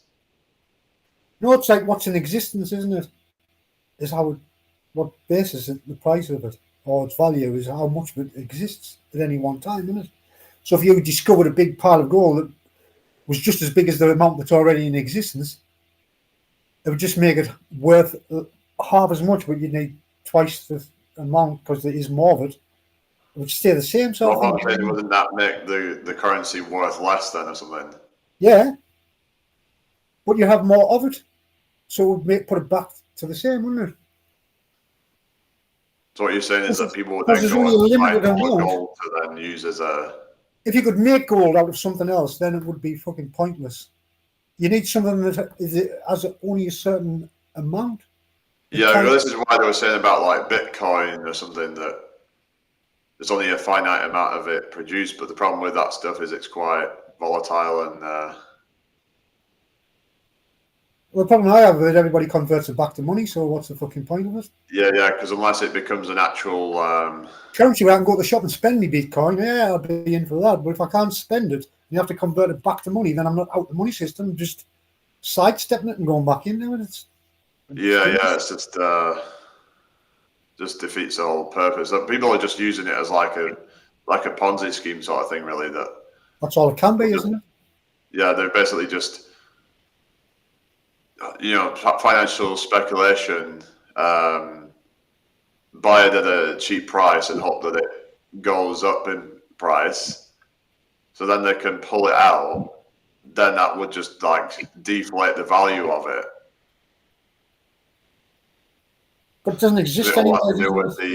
It's to do with like the supply and demand, isn't it? And so if people start to draw it out, then that devalues it, isn't it? Yeah. It doesn't exist in a real fucking in space, does it? It's on a server, isn't it? Yeah, it's just internet money. Yeah, I like physical stuff. That's when you know you've got it. It's not like because then it's like, what if something happened to the server internet? They were saying, and then that would be all wiped. It's the same just with the digital currency. Never mind, fucking. You could just it could all just be. What if say that you had an EMP attack or something, and or hacked, and all your money took off you, right? But there's always those risks of it, and you can't do that with cash. You can't get somebody's cash through the internet, can you? If I've got cash in my house, if somebody's scamming on the internet from halfway across the world, they can't get that cash out of my house. Yeah, because it's so much harder to track it, isn't it? It's harder, because it exists in the real world. You have to physically take it somewhere. Do you know what I mean? Yeah. Where digital, we change all the digital. That's what they're wanting, but there's a threat. There might be a cyber attack and all that shit. Well, why would you? Yeah, it's on the paper, wouldn't you? All the important forms, everything go back onto paper. Like, you know what I mean? Yeah, I know. It's like it'd just end up being like a kind of thing of all knowledge, all information, all on the internet of all humankind. We get used to being on the internet, then all of a sudden it's lost. It's like we fucking lost the lot. It's like we can't. Do you know what I mean? It's fucking stupid. Yeah. It's the same with skills, isn't it? We've got machines like CNC machines that will fucking cut things out, where the craftsmen. Yeah, I used to use them at college. Yeah. I used to hate using those machines because if you did something slightly wrong and it would just mess it all up and it would just make this horrible sound or something. So what was it with wood or metal or what? When you were doing metal, when you're doing that with the cylinder, so it would cut them out. Because I remember we were trying to make these bowling pins out of it or something, right. Something like that, whatever it were, and you'd have to put coolant in it and stuff, and yeah. But even learning skills as a craftsman, it gives you something human. Yeah, something tangible. Yeah. Yeah, it's it gives you a sense of satisfaction. You made that with your hands when you're just fucking sitting in a screen and the machine's doing it all for you. It's like with this, this AI art stuff. It's you're outsourcing it, isn't it? Yeah. Well, it's good if you shit it out, isn't it? It's brilliant if you shit it out. I suppose, yeah, if you suck at art, yeah. But you know, you can get a digital. Like somebody we're not gonna mention, but yeah. But you can get a digital watch, can't you? And they're relatively cheap, but it's more accurate than a fucking man-made watch like a Rolex or a fucking Zenith or whatever. Yeah. And you're paying that money for that watch because a man made it. A fucking man. That's it. There's this whole kind of it's the kind of the authenticity, isn't it, that you're paying for? Yeah, it's like a human skill that somebody's unique in terms of sentimental value, yeah. Whereas if, say, you get this AI art, it's well, yeah, you put in certain inputs in it, but it's but you haven't actually been the one to actually sculpt it and all that and get That's hands got on no, with it. it's got no soul in it. It's like we're losing Yeah. that part of us by just assigning the machines. Do you know what I mean? We're losing. Oh, but listen, like that. Yeah, it's like there's no like, yeah. I mean, some might say, well, they have a passion for that stuff, but like, but it's kind of there's like a middleman in between you and the actual art itself. Yeah. Yeah. It's an expression of a fucking sentient being, isn't it? Not just some fucking machine, just generically knocking the same thing out after one after It's like another. this, like, is it Chat GPT? You know, there's like people using it to make song lyrics and stuff. And like you were saying, it's kind of soulless, and it like you're getting it to write stuff for you. Because that's not from the heart, is it? It's just. I think it's got a place, but it's got for a place who people who haven't got them skills. It shouldn't replace them. Yeah, I mean, maybe if you say like really need it for the inspiration, it's like, then yeah, maybe it can be, but it's like, it just, like you say, it takes away that authenticity. So it should be like only used in like those cases, like with music programs and stuff like that, and how you can make your own music from scratch using, because you were saying now like you don't really like this electronic music. Well, I don't mind some of it. Do you know what I mean? Because you were saying, well, no, I think it was you were saying how, like I say, like someone's playing guitar or a violin, there's a finesse to it. There's some fucking soul about it, doesn't it? It's like a person who's done that. like, There's faults in it, little faults, and now, do you know when some people make a fault, it leads on to something else? You mean where you make an error and it's like you make an error and you try and repair that error or compromise and do something, and you come up with something else. Yeah. So it kind of like inspires a different idea. Yeah, or it creates things by accident. Yeah. It's like when, like, you know, like in a movie where like they make an outtake and sometimes they'll actually put that into it because it actually makes it better. Or you could be playing some music and hit the wrong note and think, oh, that actually sounds fucking good. Do you know what I mean? And you like an accidental masterpiece. Yeah, it's like you just hit the wrong note. It's not a wrong note in the sense of music, but it's not the note you was targeting, and it's like, is anybody still here? It fits. Yeah. Sometimes it's like accidents can be like, you know, so yeah, like sort of like a blessing in disguise, you could say. Yeah. Yeah, Anton's still there. Yeah, it's just sometimes things happen to you where you think this is like bad. Why is this happening to me? But some people actually believe that in like how things don't happen to you, they happen for you. What are your thoughts on that? Well, it's what you want to look at it, isn't it? So it depends on what you believe in. If you believe in some kind of divine intervention or something like that, or so if you believe it, you've made it up in your head, haven't you? Yeah, because it's like you kind of people like make up their own purpose and meaning and all that. And I'm not saying it's wrong, could be, but I wouldn't say it is, because it's like, how the fuck have you got that knowledge to make that? Yeah, so when people feel like that, you know, like they have these synchronicities where it's crazy, like when some of these experiences where you're talking about somebody, then boom, they just appear out of nowhere like that. Yeah. Or someone says, or it's like you're thinking something and someone just says that exact thought that you were thinking, like. That happens a lot, doesn't it? Sometimes? Yeah, it's like you think, well, it's happening too much for it to just be coincidental, but then again, does it just seem like? No, some of the things definitely are, that adds up. The chances of it are astronomical sometimes, aren't they? So, yeah, like there's this whole thing of like, what is it like? There was this guy called, what was it?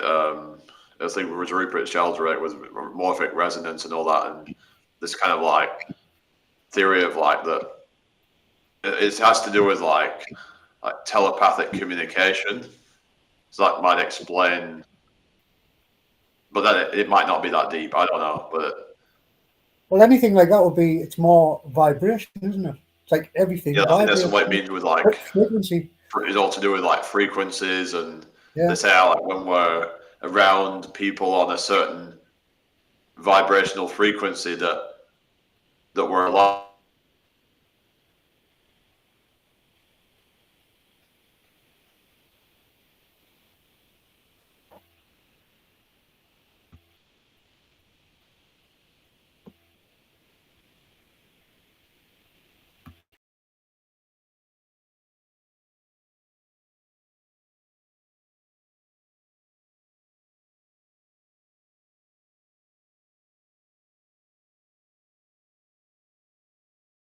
Frequencies and vibration or whatever, or energy, or whether it's just, some might say it's even a hormonal thing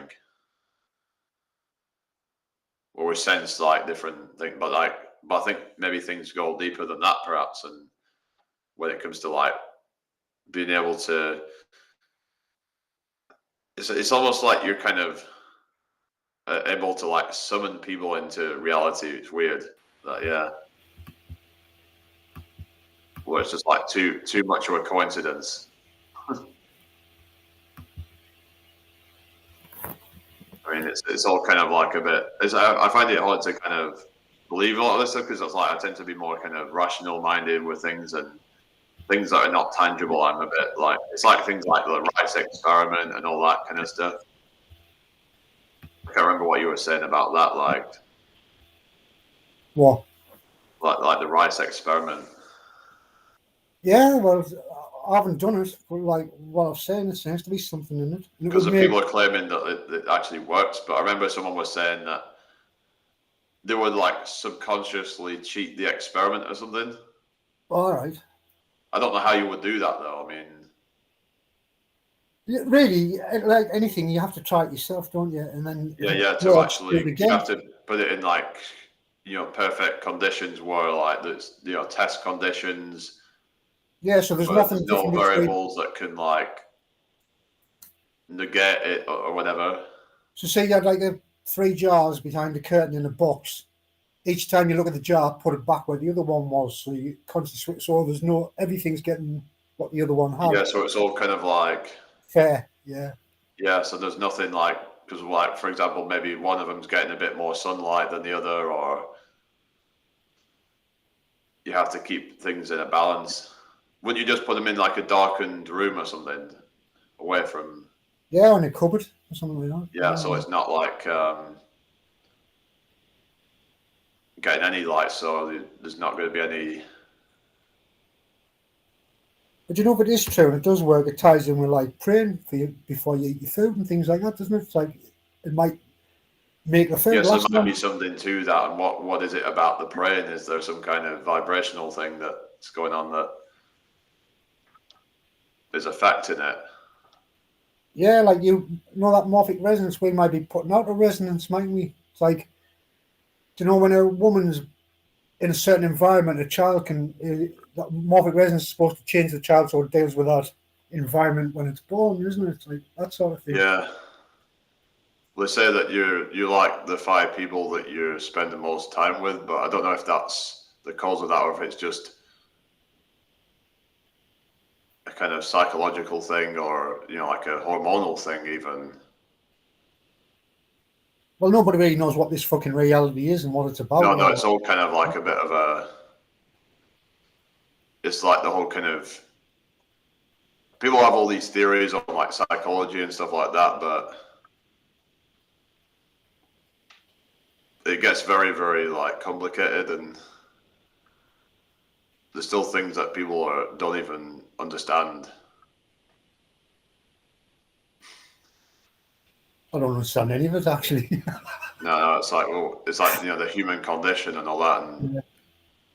but there was supposedly this like book that's been like published on it, and that's supposed to be this like groundbreaking thing that's basically comparing it to like,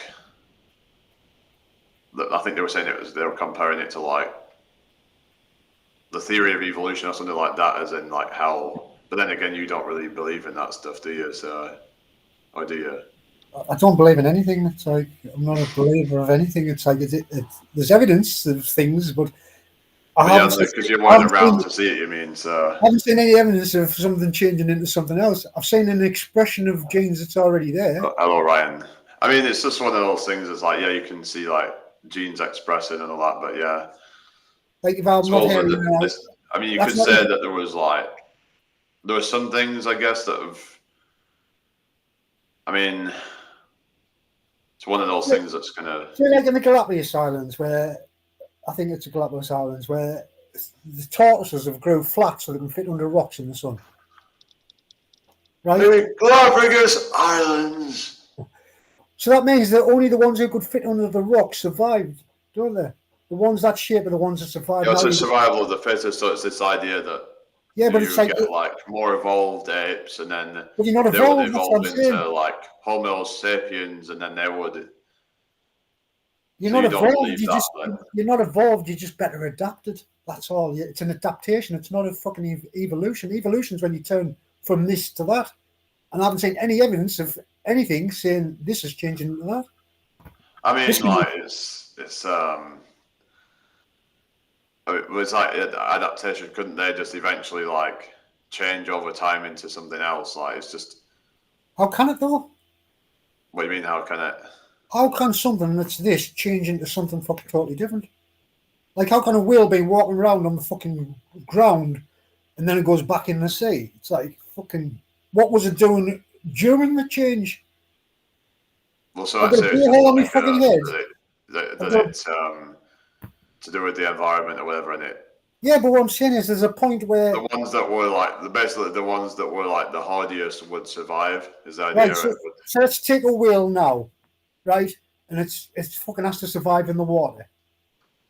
So how does it change into something that can go on the land? Is it like something that lives its whole life stranded on the fucking beach and then gives birth to other ones that just strand on the beach so that eventually they come onto the land? How can something from there change enough to become something else over there? I don't even know really. It's just there's all kind of theories. I guess it's not something I really.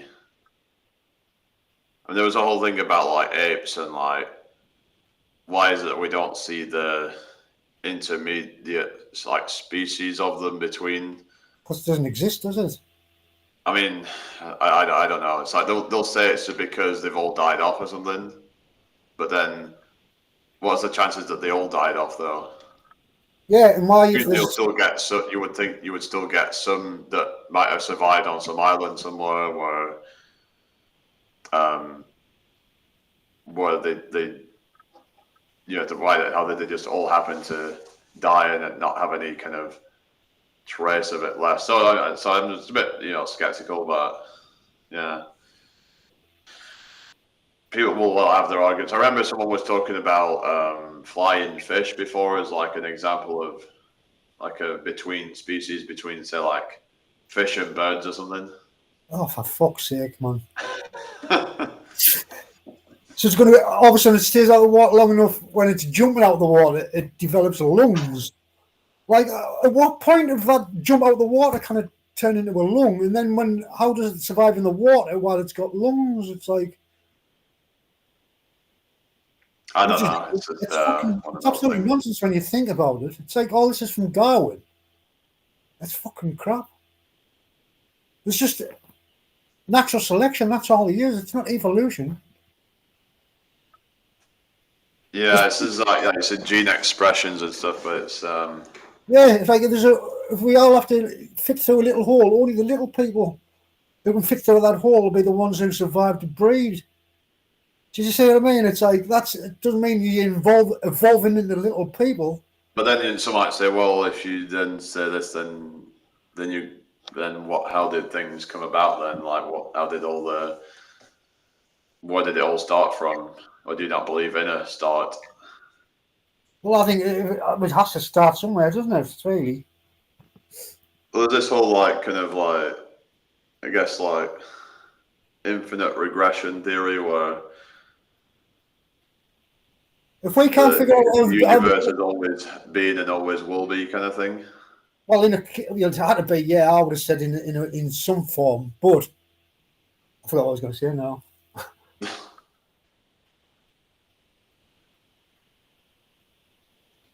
was like with like the Big Bang and all that they were saying how that was the start of it all, and it's like, well, Oh, that makes no before sense. that kind of thing. Like they can't tell you what exploded and what was there before the explosion, but once it's all here, then they can explain it. I don't know. It's just, or there's some might say that there